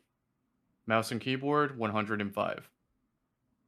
Controller 105. Controller 105. Mouse and keyboard and controller 105. Right. So yeah, the wider you make your FOV, the less information the reticle can convey, because it's trying to represent the same cone, but in a smaller area. If that makes sense. Oh yeah. Going off the script here, I wanted to ask the controller friends, is Red Reticle in Destiny? Because I don't remember if it's on MNK. Like I just play the game console. at this point. On console. On console. But not PC. I think, console. if I'm not mistaken, not on PC. Yeah. So then off the script here, what is the significance of Red Reticle in regards to these cones? It's not like Halo Red Reticle though. Just to no, it's a little bit different. I believe it matches like magnetism near fall off distance. So if you're in red reticle, your reticle will be a lot stickier on the target. That value typically also maps reasonably well onto damage fall off. So if you're inside red reticle, you're getting full damage, and it's sort of a sign that you're in a good engagement range for this weapon. Okay. It would actually be good to extend that a bit and make it work properly on mouse and keyboard so that everyone can get that. In which case, we'd probably have to switch it from magnetism to something else because I feel like that info would be useful to like brand new Destiny players who understand that across the map you're not going to be hitting yellow numbers with an SMG. Yeah. Despite your aim being exactly on their face. Yeah, I think there's actually a lot that we can do with reticles, and we're probably going to do a deep dive into reticles in a future season, like across the board, to see how we can make them convey information more clearly, and like stuff like red reticle is a perfect example, but also AE too, and how it might change the cones and the aim assist and whatnot, especially between primaries and specials, because I know those are different. I tried Chaperone the other day with the 100 AE. It was kind of difficult to use. Yeah. Yep. Which I think is a good thing, by the way. Yeah, there's certainly room to improve that system, and man, even just the information that it already conveys, making it do so consistently regardless of platform and FOV would be a big help. So yeah, we're looking into it anyway. Is that sounds something awesome. on like the yeah, that sounds great. I'm gonna call it the training mode of the developer? Is that something you can see? Like flick a switch and you can see the cones? Yeah, it absolutely is. Kind of like a flashlight coming out of your gun type thing? Oh, like seeing the beam of the cone? Yes, like, exactly. Gotcha. You see where I'm going with Some this. sort of diagram. that'd be or- cool. Oh, look at this. Oh, chat, people listening in a podcast, you got to come look at the VOD. this. YouTube. Yeah, so that's Y'all know my auto rifle. PayPal. I didn't plan on Cones. this. Oh, wait, am I seeing 3 there? What's Yeah, you're seeing a whole bunch of different cones displayed at once. It's showing the aim assist cone and the accuracy cone overlaid with the regular reticle. And there's Lightfall. No, I'm just kidding. Viewers who are listening to audio only. Is that Cade? No. Yeah, anyway, so we do have debug that lets us see what the true state of all of the cones is. That was an Interesting. example, not a super good one. That's Use cool. that for tuning how reticles behave to those sorts of inputs. We are the firing range podcast. That would be the dream to have anything close to that in game, to see those type of That'd be things. so cool. Hearing that about the reticles, Chris, like, I think back with the weapon crafting and then the origin traits. I mean, you guys are adding some good stuff to the game, man. I mean, 3 years ago, 4 years ago, as Destiny keeps evolving and the innovation keeps coming to our stuff, our weapons and armor, man, it's been awesome. So glad to hear that things like that for those cones are being thought about. So I think it's great that sort of stuff is appreciated, and it lets us like demonstrate the value of putting the effort into improving those kinds of systems. So yeah, if you ever have any feedback of that type, definitely pass it on. We're going to try and keep those kinds of changes coming now that we're sort of on a roll with them. Hell yeah. Drew, did we get to every part of your question? You had like a multi-part question there. Yeah, I don't know. I was like reading it and then it didn't make sense as I was saying it. I was like, okay, I'm just gonna go. I wanted to just, I think that's really, really great information and like super cool though. Yeah, if the crosshairs, I guess, in the dream world could convey or represent more information and do so more reliably, like you said, I think that'd be amazing. Because I guess, again, that's like an actual visual indicator that people can go off of. I want to confirm though. So default FOV is the most truthful. You said 85. I don't know what it is, but whatever I'm assuming default FOV is the quote unquote most truthful. So if I'm looking to see like the most accurate information after seeing a TWAB or something and like measure changes or something, default FOV is the way to go. Yeah, I would suggest that. Like, certainly, I'd be really interested to see how you feel about how much information the reticle conveys if you try playing a bunch on a lower FOV. Like, it's a pretty hard adjustment to make going from 105 to something so much lower, but I could do it even as if an you're just messing experiment. That around sounds locally. fun. Yeah. I'll take this as a clip out of this podcast or whatever. Be like, Chris Proctor challenged me to play 85 FOV. He didn't think I could go flawless. Yeah, I think we've seen in the past though that there's been like confusion about like why does the reticle change or flare out more or look different on different FOVs, and people have had theories. So, I mean, I guess I'm just happy to hear that that's the correct reference point is default. All I think about is Crimson and 180 hand cannons, and just some of them making me blind if I shoot enough. Because the gun model covers up the target, so you don't have the sight on 105. Yeah, it was interesting watching the community realize that's what was going on. Like some people swearing blind that Crimson's recoil was just busted and the gun was unusable, and other people saying, no, it's totally fine. I wreck with it. And then finally people comparing their FOV settings and realizing that's what was going on. And the input too, because the controller would get the stickiness and a little bit of the auto track, and so even if you couldn't see, as long as you're keeping the tension down, it's probably going to hit something. I noticed that on Stadia at least. Chris, I've made a couple of YouTube videos where I'm trying to examine how the crosshair, or whatever you want to call it, the cones on your HUD will react to certain weapon perks. I think I did this when I was looking at tunnel vision and heating up when they were first introduced. Opening shot, there's a whole bunch. Yeah, in order to get the best possible footage, I would go into private lobby and you turn that FOV all the way down to like something horrible, like 55. 55 is the lowest. Everything's blowing up and you're like, oh, I saw it move an inch. Like you see the crosshair move a little bit. I think Halo Infinite has that setting where you can drop the gun model like an inch lower or something. Oh, really? Mm-hmm. Oh, you can play around with a lot of the placement, I think, is what you're referencing. Mm-hmm. Yeah, we have that in Destiny PC as well, right? Like you can choose console reticle position or PC reticle The position. reticle position, but not the actual gun model where it would like No, lower it the battle changes. rifle. It doesn't like, It goes not down to the degree of like in Infinite you can like really like tuck in and like place it more, but like You can only see no, the in tip of your Destiny barrel it if you does just drag it down change. enough. It does change like the position of the weapon. There's a question we got from a user online. I will read it here verbatim. Any plans to adjust the recoil animations for semi-auto sidearms, 180 hand cannons, and Crimson? Because these all run into an issue where if you play at high FOV, their reticle will disappear behind the gun model when firing them. We don't have any concrete plans or nothing specific to talk about at this point, but it's certainly on our radar. Not least because we're talking about it right now in front of an audience. Fair enough. Let's see. Yeah, I think like a lot of that content was built before like adjustable FOV was such a big thing. So it's probably valid to go and look at some of it again. Okay.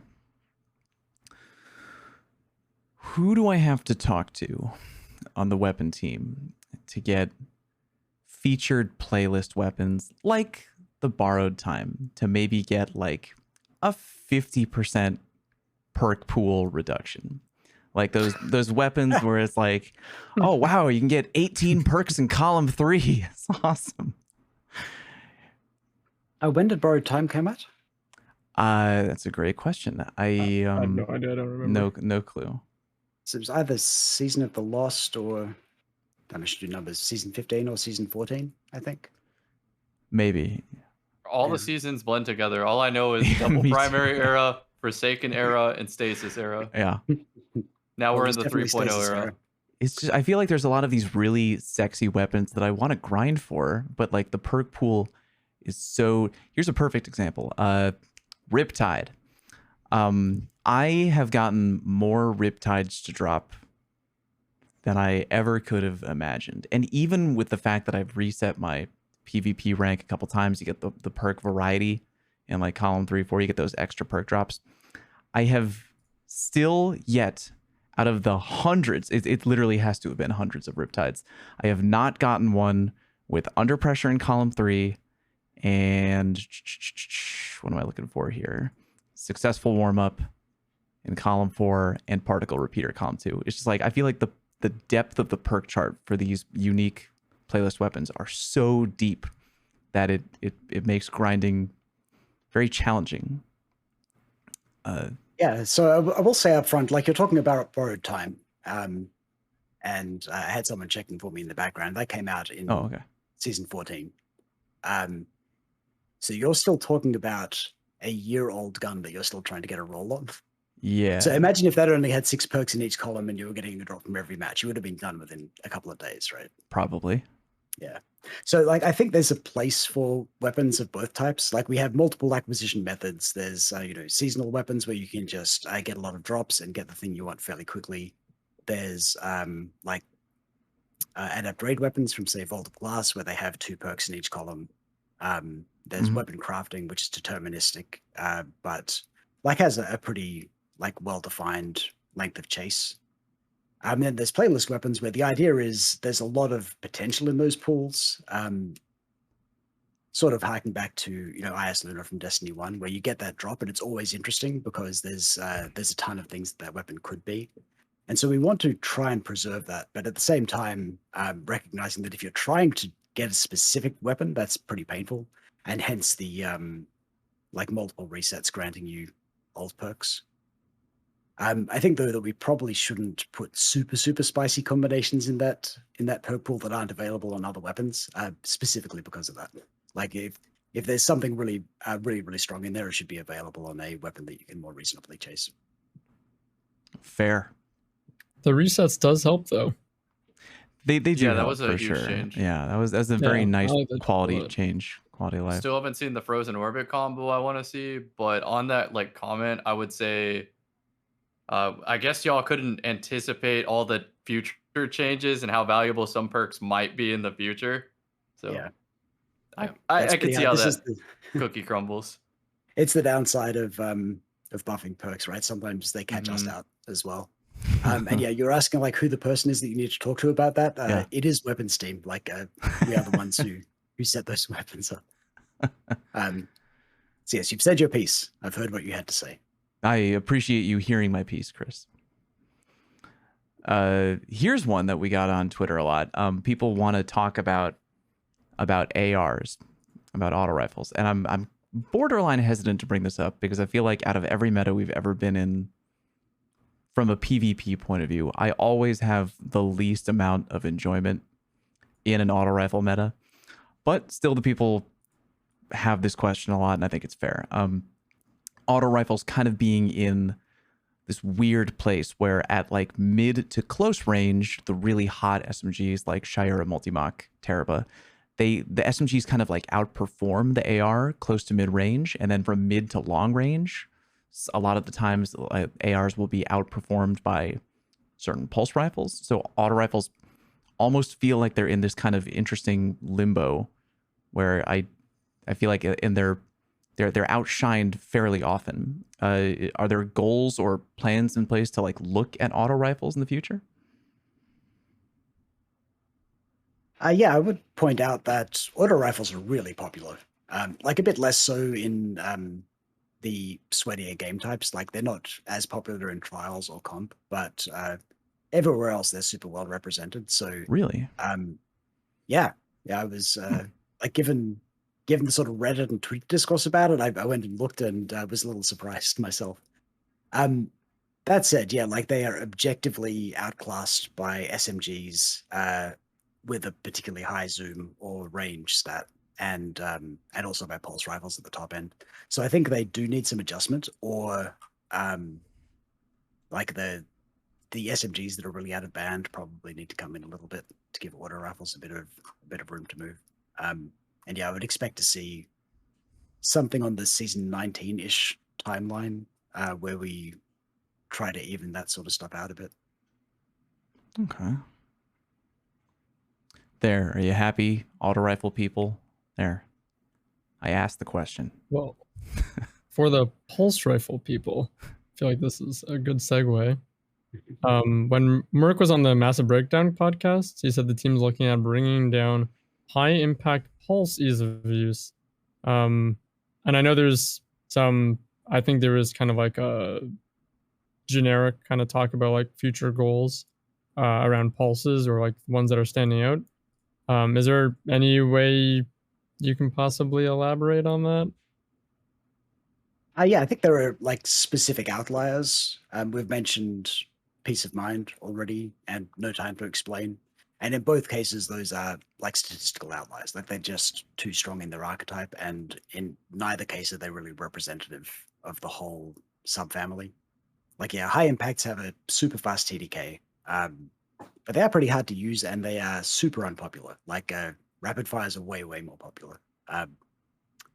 So I don't know. I think we are looking at pulse rifles, but it's not something we want to make a big change to because all of these weapons, like SMGs, auto rifles, and pulse rifles, they're actually very close together in strength, and so quite a small change will have a big impact on how effective they are against each other. So it's taking small steps. Like we're not going to make a big change. Particularly, we're not going to do a big buff to auto rifles again. We learned our lesson in season 11.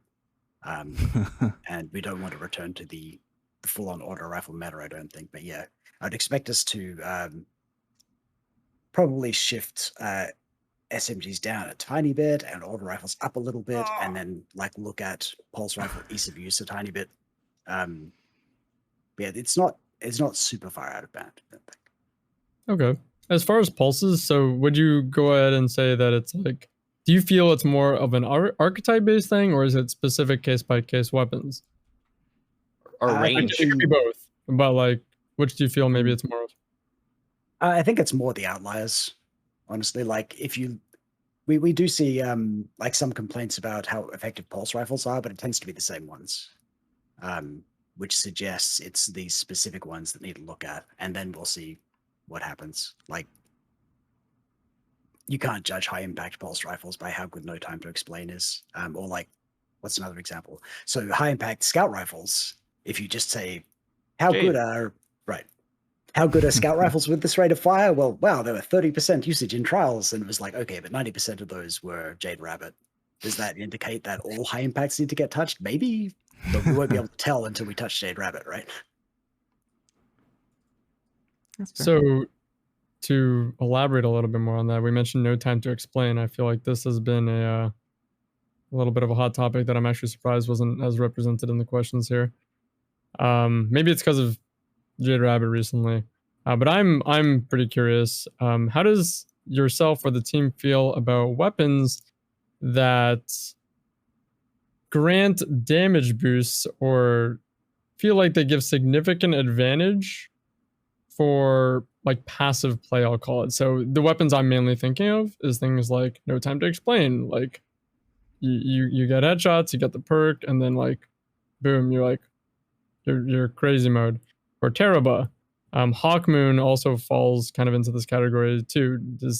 I find that in a lot of play that I experience, that these weapons typically become almost like the almost naturally the best picks and the strongest picks, just because in a certain level of play, a lot of people don't give up kills very easily, so you get advantage just by kind of passively playing. So is there any sentiment on like those type of perks per se and the strength? I think that so outliers are for sure something that we're looking at. Like no time to explain is definitely stronger, like a little stronger than we would like it to be. And it's partly the perk. It's partly it's got way higher stats than anything else with the same rate of fire. But there, as you say, like there are a bunch of weapons that have a similar mechanic, and we generally think it's good for different perks to have different activators. So like this one activates on a single kill, this one's on a multi-kill, this one's just getting a bunch of crits. Like there are interesting use cases for all of those. The thing that I find interesting is that the weapons of that type, like No Time to Explain and Hawkmoon and Tarabar, are sort of interesting counters to the like overshields and healing popping up more in Crucible, because you will naturally land more hits as a result. So they have the side effect of being good options in those kind of metas, which is, it's interesting. Like it's I think a good thing to have that kind of variety. And I would rather see us, if something is too effective, bring the effectiveness down rather than say, we just don't want to do those types of perks anymore. Fair.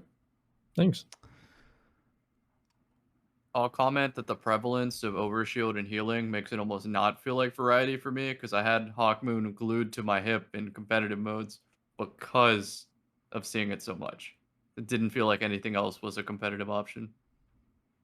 Yeah.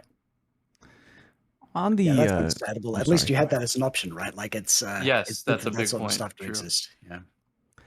On the subject of no time to explain, I really don't know if I'm the only person who feels this way, but I'll just put it out there because how often do you get to bend the ear of a weapon designer, right?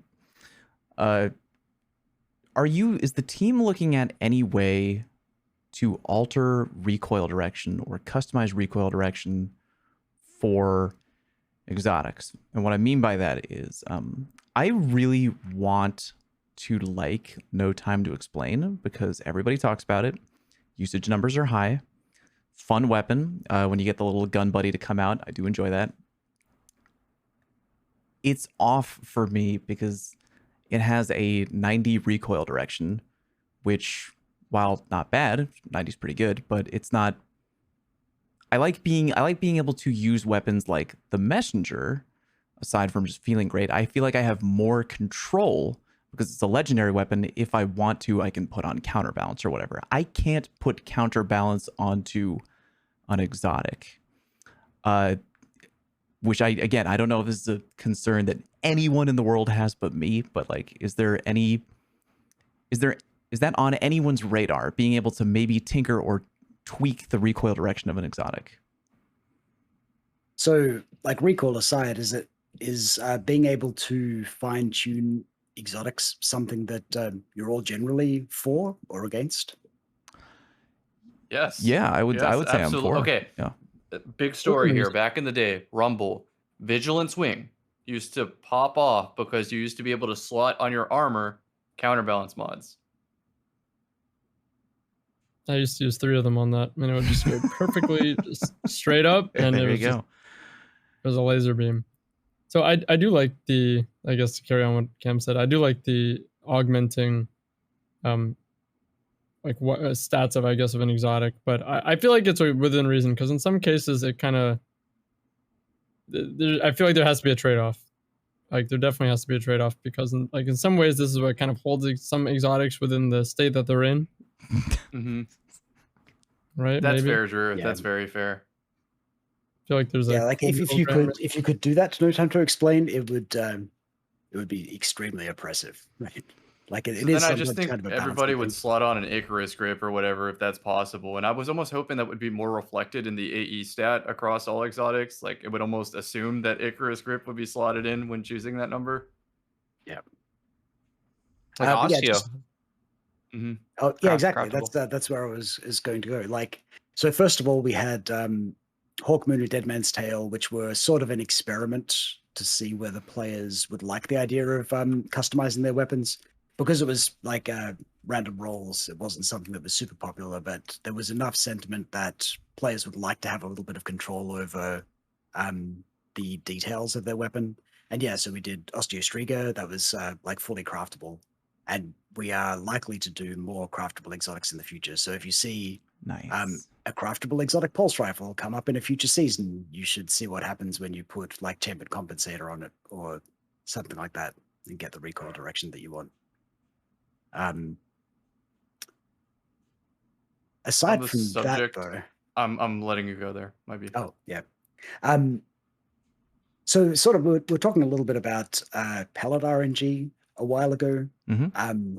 And something that's also been on our minds is Recoil RNG. That's exactly what I was going to ask. There you go. Yeah, we're just on the same wavelength. Yeah, so I mean, I'm just interested in thoughts on the current recoil system and whether something more deterministic or under player control would be something that would be interesting. I'm a huge proponent of deterministic and predictable because let's use Hardlight as an example. It has 100 stability with the catalyst and 100 recoil direction. If you go to a wall and shoot it and then switch to any 600 RPM auto rifle off of collections and then shoot it on the wall beside it, it might have like, I don't know, 40 stability and 60 recoil direction. And sometimes randomly, you cannot discern which is the legendary auto rifle and which is Hardlight, despite Hardlight having the highest available stat on both stability and recoil direction. If I go to Counter-Strike and pick up the AK, it's the same pattern every single time, and I can outskill people because I memorized the pattern and they didn't. So say you had that sort of determinism in recoil pattern, you could then have the possibility of like, oh, half Dundee is the high impact auto rifle that consistently pulls in a very specific way, which you could then compensate for. It's like Apex. I think it'd be an interesting way to make perks valuable and stat packages valuable versus a recoil direction that is favorable. If it's just straight up and down, but it weak stats and weak perks, it still might be the most popular auto because you hit shots with it. Whereas the one that has kill clip and rampage might have a wild recoil pattern. So, you know, if someone's popping off with that, they put a lot of work in to do it. Yeah, so it would definitely let us further differentiate weapons from each other. We have a bit of a problem in that you can easily manipulate your recoil direction stat though, right? Like, so it feels to me at least that if we wanted to push on something like that as a differentiator, that it would make sense to kind of lock a weapon in a particular like recoil pattern or something. And not allow you to switch it to something that's exactly what you want. Like partially because, yeah, it would let you balance insane perk pools against like favorable stats. There's also like, I'm thinking heating up might maybe make it worse if it makes it better in a way, because it'll be unpredictable. Interesting, yeah. Yeah, and it would change every time you got a stack, right? Like exactly. If I'm used to the Counter-Strike AK and then all of a sudden it shrinks, I'm not going to hit my shot. So, a difference. We have recoil direction and recoil pattern. And by pattern, I mean when you shoot, let's say an SMG, it will shoot straight and then go up a little bit. And then you release the trigger. And it's going to do something a little bit different next time. And in Destiny 1, I don't know if you guys remember the spare change, like you had to have counterbalance, like, and that was an actual perk on it. But like when you shot that thing, it would just move you left, like 5 meters every time, right? And the actual burst on the pulse rifle would go up and then it would J over, right? So coming to D2, that got lessened like 2 times. Like it's not as bad as D1, and you can do things like the recoil direction to get it all vertical. And as we're having this conversation, I was thinking, well, what if we could manipulate those things? Or what if you guys did? If things did, like you said, the half down D, it pulls a little bit to the left, but it's up and down. Like, would you guys be interested in that? Good conversation. Yeah, just to be clear, this isn't something that we necessarily want. Oh yeah, I know. But it's like something that, like, we talk a lot about like sort of nitty-gritty weapon mechanics and how stuff currently works in Destiny and what we could potentially change. So it's always interesting to talk to players about how they feel about those systems and how they'd feel about them changing.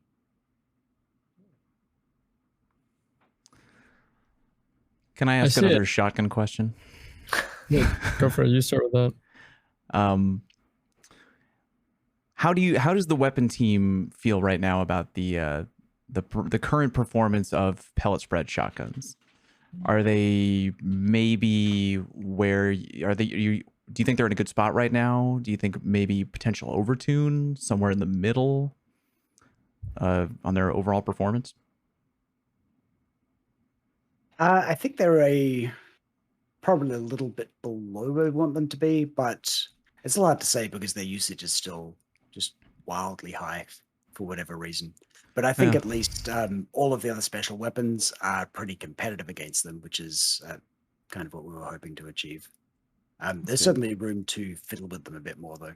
Like we were talking about, like less RNG in spread patterns. Yeah. And if that comes in, that will effectively be a buff to pellet shotguns, most likely. I can't believe I'm asking this. Does the length of the barrel still have any factor on in-game shotgun performance? Now I know specifically Chaperone was literally circumcised to make sure that was not a problem. I've talked to a bunch of people about how current pellet spread shotguns feel, and a pretty strong consensus is that The time lost found verdict is kind of like sitting atop.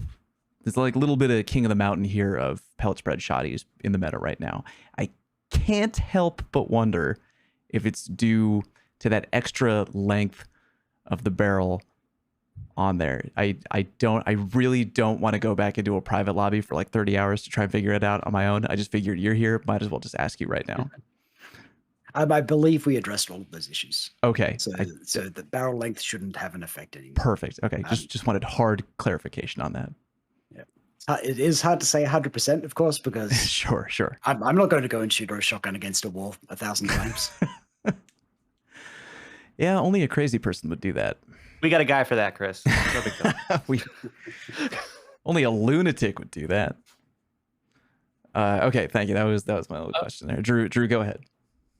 Oh, I was gonna tag on what you said about shotguns. I feel like shotguns now that they've been reined in a lot, what I probably experience and empathize with most at this point is like consistency woes. Like it, especially since they've been reined in, which I personally like. I definitely do empathize with the fact that sometimes it's like it feels like you shoot someone and you just don't know if, like how consistently or not it's gonna hit. So I liked Fallout's idea earlier of like different consistent pellet spreads per archetype, per shotgun, per I don't know, tie into some form of stat somehow. I think those are really cool ideas. I see a lot of people though, different, shifting gears, different discussion. A lot of people in the chat asking on the topic of fine-tuning exotics, is there any plans for DMT or Hawkmoon to ever be craftable? Something I'm interested in as well. Well, it's probably a little premature to say plans, but yeah, it's for sure something that we would like to do. Yeah, and as I said, we've done craftable exotics now, and those are like if we're going to dig back into old exotics, those would be like top of the list. Cool. Although, man, like I kind of like that Hawkmoon is random roll just because it feels like a nod to D1, but maybe it's time to let that go. I thought that was such a cool design element, yes, but yeah, maybe it is time. Thought that was really cool when it was the only one that had that, but then I felt honestly when DMT got it, I was like, or whichever one other ones got it, I felt cheated on too, Drew. Yeah, I was like, maybe it's not just a Hawkmoon thing. I have to say that for the viewers at home. Destiny 1, it used to one-tap randomly, the most random gun in Destiny history, and then it's the only random rolled exotic in Destiny 2. Come on, that's big brain. Yeah, it's one of those development things where like all of our development overlaps. So we weren't sure how Hawkmoon was going to be received initially, but by the time it shipped, Dead Man's Tale was already done. Like there was no pulling back and choosing not to after Hawkmoon launched. This is an off-the-script question. If Dead Man's Tale was a fixed weapon, do you know what perks would be on it? Like, was that already decided? Yeah. And it was always envisaged as having like either selectable perks or random rolled perks. So I think like I was making sure there wasn't like a fixed roll version back in the day or something. I'm not even sure what you would put on it. I mean, it would be too easy to just pick the strongest one and say like, oh, you want exactly something, right? Honestly, no matter what perk ended up on it, I still would have thought it was the most powerful weapon. Yeah. Yeah, I think like with Osteostriga as the example, we have an opportunity to allow that kind of customization of an exotic while keeping it actually under player control. So there isn't that ROG aspect. Cammy, there was a really stupid part of my brain that was hoping right after you would be like, all right, I'm about to ask an off-script question. What is the raid going to be? Like just some ridiculous, insane question. Is the basketball court still going to be in Kingsfall? Important questions. Oh, yeah, God. it's definitely still there. You can just load up Destiny 1. Oh, love it. Go for it. I have a couple. Just the the decisions on lightweight bows, high impact autos, and collective obligation, because all those got pretty good buffs and changes to them. What kind of brought that on for each one of those? Lightweight bows have always been really hard because precision's doing so much damage per hit just always meant that lightweights were going to fall behind. And so the obvious thing to do is to bring the damage up so that it's closer to precision's, but then they almost end up being the same thing, and we didn't want to do that. So we figured, why not push them really far the other direction? So they become a lot easier to use. And what do they have going for them? Well, they draw much faster. So let's like lean even harder into that. Sort of similar to what we did with the fusion rifle subfamily differentiation, like try to really push them apart and make them feel different and see where we end up. So they certainly feel pretty good in playtests, and there's a lightweight bow in Season 18 that has some outrageous perks on it. So yeah, it'll be really interesting to see what players make of them anyway. Good. And those 360 autos are getting some stability help? So that's just a good all-around change? Yeah, we did consider doing something more global, but at the end of the day, it felt like what was really holding their ease of use back was how hard they kicked. And in playtests, like 10 or 15 extra stability on each one, something like that, made them feel a lot better. So again, we'll see. We'll be keeping an eye, but it feels pretty good in playtests anyway. I want to speak to the lightweight bows here. Maybe just comment here. Maybe the bow usage is due to the fact that hunters can ability jump while drawing the string, but Titan and Warlock can't unless they have like really specific subclass or exotic interactions. How about Oathkeepers? No, the hunter can do an ability jump while holding the string. But if you did it on Titan or Warlock, you have to redraw it. Interesting. I don't know that bow usage is dramatically different by class. Don't know that. That's kind of what I was alluding to with that comment. Is maybe that's a data point that could lead to, hey, this needs a buff. Let's see. Okay, here's one. The TWAB mentioned a long-term goal of reworking some enhanced perks. Do you have like a top three of our top three, or any problem children that you really think are in the most need of a rework?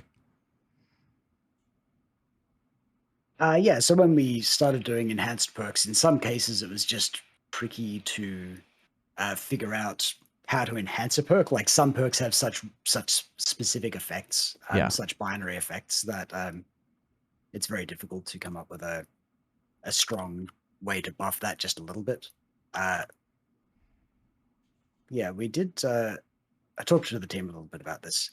We think probably the ones that we're most interested in looking at are Unrelenting, Explosive Light, and Firing Line, because all of those have quite strong buffs or quite strong effects that you can strengthen a little bit and have them feel meaningful, rather than just putting more stats on the perk plug, which is what we're doing currently. Okay. Boys, any other really glaring questions here from the outline? I feel like we've gone through most things that we planned on talking about here. I just don't want to waste the opportunity. Those are the biggest topics as far as I'm aware. Yeah. I think there were a lot of fun side tangents too. I did enjoy that. And Monarch having intrinsic overload. That's huge. The best thing Wrap ever. it up. That could... Yeah, that's so strong.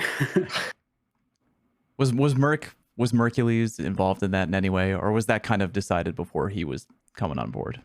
Anytime there's a change to Monarch now, I will intrinsically be like, all right, did Mercules have his hand in this?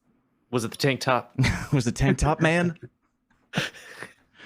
So yeah, Merc was on board at that point, but he didn't work on those changes himself. He has tons of stuff in this season, but just not those specific changes. Got it. I imagined like the Dumbledore of Bungie over here shaking Merc like, did you put overload on Lemon? It's actually kind of the opposite, right? Like, he really doesn't want us to buff things that he likes in case too many people start using them and we have to come in and nerf them. Oh, that's funny. Oh, that's big brain Merc. How is that guy? Is he fitting in well? Is he doing okay? Yeah, he's doing well. Is he making Getting friends? Influencing people. Yeah. I love that guy. I knew one day that he would be destined. Is a tank top. I just knew he would be destined to work at Bungie. I feel like it was either at the D2 Worldwide Reveal event, or it was at one of the Guardian cons that I attended, and he literally brought like he went to like. You brought spreadsheets. Yeah, he went to like Office Depot or something, and he brought down multiple laminated, hard printed spreadsheets. I still have it. I don't. I never got one. I would just looked at it and was like, "You're crazy!" Like his whole weapon spreadsheet, his Excel thing. He printed it out with like beautiful lamination and like a spiral notebook, and he was like giving it to people like at Guardian Con. And I was like, if this guy doesn't end up working in game dev, like I gave people bags, so I could say I bagged them. I still have your cami bag, by the way. Yeah. But the decal is it came all the way off. So now it's just a dirty black bag. I'll send you another. Send me another? Oh, good. Sheesh, man. Chris, what's the new weapon meta for season 18? What's the prediction? Oh boy. I know. We have a look at the changes again. Let's see. By saying it, you might be manifesting it though. That is true. Yeah, that's true. Pull a cam. I'm actually low-key expecting lightweight bows to spike quite a lot. Really? I mean, they're still bows, and I don't think bows are ever going to be super popular. They have a role. Yep, they have more of a role now. I think we'll see scout rifles continue to grow a little bit, particularly on long-range maps. Is there a worry that scout rifles may become too dominant? Or do you think they're in a good saying location? we never want to have a scout meta, and we're looking like we might. So yeah, like if it ends up happening, I think we'll have to do something about it. But we'll see. Like the changes weren't that great, and so far it's mostly outliers. Again, like Jade Rabbit, and scout rifles overall aren't surging too much. So yeah, maybe it's okay. We'll see. Fair. I see an info related question in chat that I'm interested about as well. Often we're given like the aim assist cone angles for hand cannons, like we talked about previously, like, you know, those numbers being included in TWABs.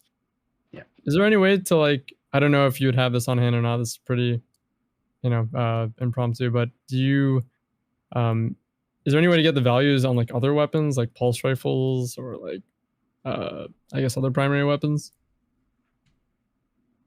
Well, I'm not going to go and like give you 12 sets of numbers, I don't think, but if you want to pick one or two, sure. Okay, so let's go with pulse rifles and SMGs. I think those are two good ones. And you want the aim assist angles? Yeah. Yeah, so pulse rifles at 0 AA stat, 2.5 degrees, and at 100, they're 3 degrees. So pretty similar to hand cannons. Some machine guns at 0 are 3.5, and at 100 are 4 degrees. It's worth noting because those numbers, like, that makes submachine guns sound really good.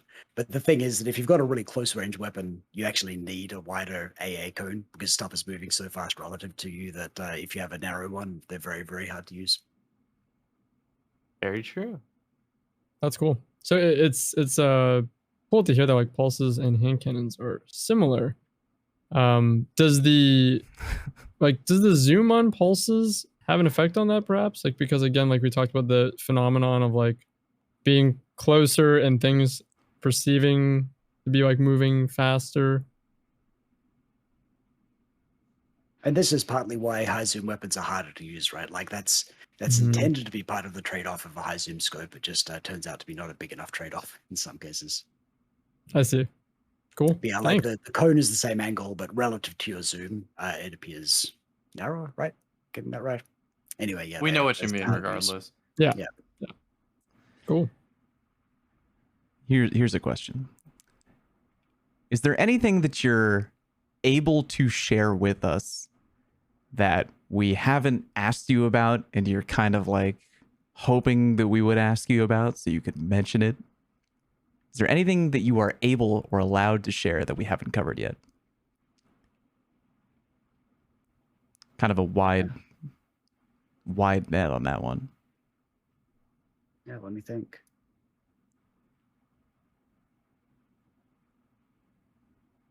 I liked how you phrased that, Fallout. I got to be careful. I'm sure Dirty F and Hippie is watching like a Bungie hawk right snipers. now. Someone's watching. The second I ask too out of bounds of a question, the whole operation gets shut down. Well, I haven't had any internal messages yet, so That's a good sign. Okay. Good sign. Yeah, I mean, you were asking earlier about how we identify sort of outliers, either like overpowered or underpowered weapons, Sure. and like what we do about that. And I was going to say then, like we have a list of all of the exotic weapons that we would like to touch, and so we touched a lot in season 18. I don't remember. It felt like we did. In terms of what? Oh, yeah, we touched just how many exotics we made balance changes to. Oh, okay. Season 18. I remember with the Solar 3.0, like Skyburners add scorch. That was pretty cool. Yeah, there were a Yeah. couple. Yeah, like just looking at my notes, we're touching more than 20 exotics in season 19. Some of which might end up coming forward. But yeah, Boom. like we're definitely looking at the bottom of the usage list and seeing what we can do about like as many of those as we can each time. Would a Gotcha. good example be like Suros getting the high zoom change on the slow firing version? Yeah, I mean it's a mixture of all different types of changes, Okay. but yeah, there are some that are for sure of that type, and there are others that are like you already know that the Lord of Wolves rework is coming, and that's along similar lines to the Suros change. Because I know sometimes like it's just a catalyst gets slapped on plus 20 stability, call it a day. And sometimes, dude, like I'm all for that. And so Yeah, sometimes it makes all the difference. It You're does, right. yeah. Yeah, and we don't have many changes that are just like stat changes. There are a few, but mostly it's a little bit more substantial. I'm still looking forward. Maybe I don't want to see it, but I kind of want to see it as a last word catalyst. I'm just curious what it's going to end up being because I can't imagine it's going to be crazy powerful. But I also remember that's the back to problem, that right? trailer where that Dawn Blade gets 4-tapped or whatever. Yeah, it's there are all these fan favorite weapons that people really want catalysts for, but they're also really strong, and in almost all cases, catalysts buff the weapon, and we just can't justify it in some cases. Yeah, you know what I mean? Like I want to see it, but I don't want to see it. like the Trench Barrel Legend of Acreus. Whoa, That's gonna be hot. that's gonna be good. That is ridiculous. Yeah, that's a very, very large damage buff. I want Crown of Sorrow back just to try that weapon there. Oh yeah, any of the close range boss fights, that'd be a ton Yeah, of we fun. were already using Acreus anyway for some like meme DPS strategies, but On the subject of Legend of Acreus, because it's like I think you mentioned in the TWAB that, or Merc or whoever mentioned in the TWAB about looking at weapons that have kind of been maybe underperforming or have been outclassed, maybe sitting on the back shelf for a while in need of a glow up. Legend of Acreus being one. Are there any others that you maybe anticipate season 19 or beyond being in need of a glow up because they've been passed by all their brothers and sisters? Any plans on turning Darcy into anything other than a private lobby yardstick? Yeah, we actually have a change to Darcy in season 19, which is pretty fun. Oh, I'm not going to get into any details, but yeah, that's one of the ones that we've touched in a reasonably significant way. interesting. if Darcy talks to you in game, I swear, like take my money. Oh my god, yeah. Futurama meme. I so want to do a talking weapon. Like that's that'd be one of my great. favorite things in D&D. Yeah, it'd be super cool. It's an expensive weapon to make, but maybe hopefully we'll do it sometime. It's just Jarvis. That'd be great. Yeah, I love that. A weapon with sass. Boys, anything else to ask Chris? We've been live for over 2 hours at this point. This has been a good one. Really good one. It's been great. I feel like we've really expended it. I'm kind of impressed. We hit all the major talking points on the outline here.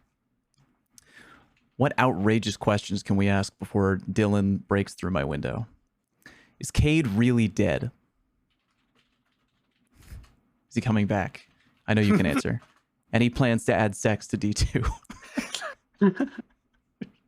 Please don't answer. I just always kind of thought we could do a Cade 7. Like, isn't that something that can happen? I don't know. I'm not that deep in EXO lore. Somebody get Bife on the phone. Bife's phoning on a question now. Oh God. No, that's it. It's been great. It's been really terrific. Appreciate it, Chris. Thank you. Yeah, I just want to make sure we're really giving the credit here, because like, good lord, Is the man. weapons team responsible for the lore?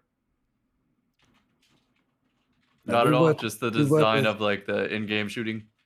Yeah, and there are two ways that it can go, right? Like, well, I guess 3 ways. Like, we can come up with something that we really want to make, and then we talk to narrative about it, and they figure out how to build lore around it and build it into the game. And we That's talk exactly what to I was going to source. ask. So that's one way. The other way is narrative really wants a weapon that fits a really specific theme. Like, I mean, you know, we're not actually doing this, but like, we want you to make this specific hive leader's sword or something. Yeah. And then we can go Okay, with that. Like, so now that I have to happens from ask. time to time as well. Out of those 2 scenarios, which is more satisfying to see the end product come to fruition in our hands? I think it varies from designer to designer, but I think the cases where we work really closely with other teams to make something that achieves everyone's goals is like that. That's a really good feeling. That's a Like, I great mean, answer.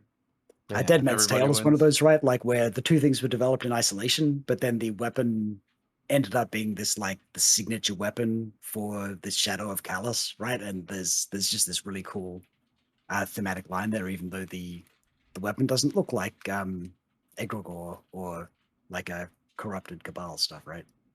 And then there are other cases where the weapon is very clearly directly themed around a specific boss or something like that. Yeah, those are also a ton of fun, particularly if we can line up things so that we're working on the weapon at the same time that combatants are working on the boss, and so we can tie them really deeply together. Like, it feels like you're using this boss's weapon or whatever. That's I cool. love that so much. Hell The yeah. team element coming together. W's for everybody all around. Yeah. Well, Chris, I want to say it's been fantastic having you on the show. I love when Bungie is feeling confident enough to share and kind of pull back the curtain a little bit. We know it's never easy talking about the status of a game that a lot of people can get very passionate about. So it's no easy task, because, you know, people are going to really try to read between the lines of everything you say, and it's always a challenge. But we really appreciate you coming on the show. Great discussion. Thank you very much for sharing all of your insights, and I pretty much guarantee I can speak for everybody. Really looking forward to the changes in Season 18 on the weapons side. Please keep crushing it out there, and damn, really wish we could talk about Arc 3.0, but that'll probably be a different day. But again, thank you so much for all the insight, and thank you for coming on the show. Yeah, thanks a ton for having me. This is always a ton of fun. It's always great to talk to players of the game publicly about the thing that we're doing. Community sourced questions were really good. Yeah, it's always really chill. So always appreciate being here. Outstanding. We've already gone well long enough. You guys at home know where to find us. We got Cammy Cakes, we got Cool Guy, we got Drewski. I'm Fallout Plays, and we got Chris Proctor here from Bungie. And thank you all so much for tuning in. Sound off on Twitter when Season 18 drops. You got any initial thoughts regarding weapons, Sandbox, anything? We want to hear from you. We want to hear your feedback, because we're going to be playtesting things too. We're going to be trying to figure out what feels good. And I don't know, we'll just have plenty of feedback. So we look forward to hearing from you online. Boys, anything to add? Thank you for joining us. And Hell yeah. Thanks for coming out and, you know, talking about the game with us and continuing to have these conversations and transparency. And, you know, yeah, thank you so much. Awesome. Really means a lot. Everybody, take care of yourselves. Thank you very much for listening, and we will catch you later. Peace. Later.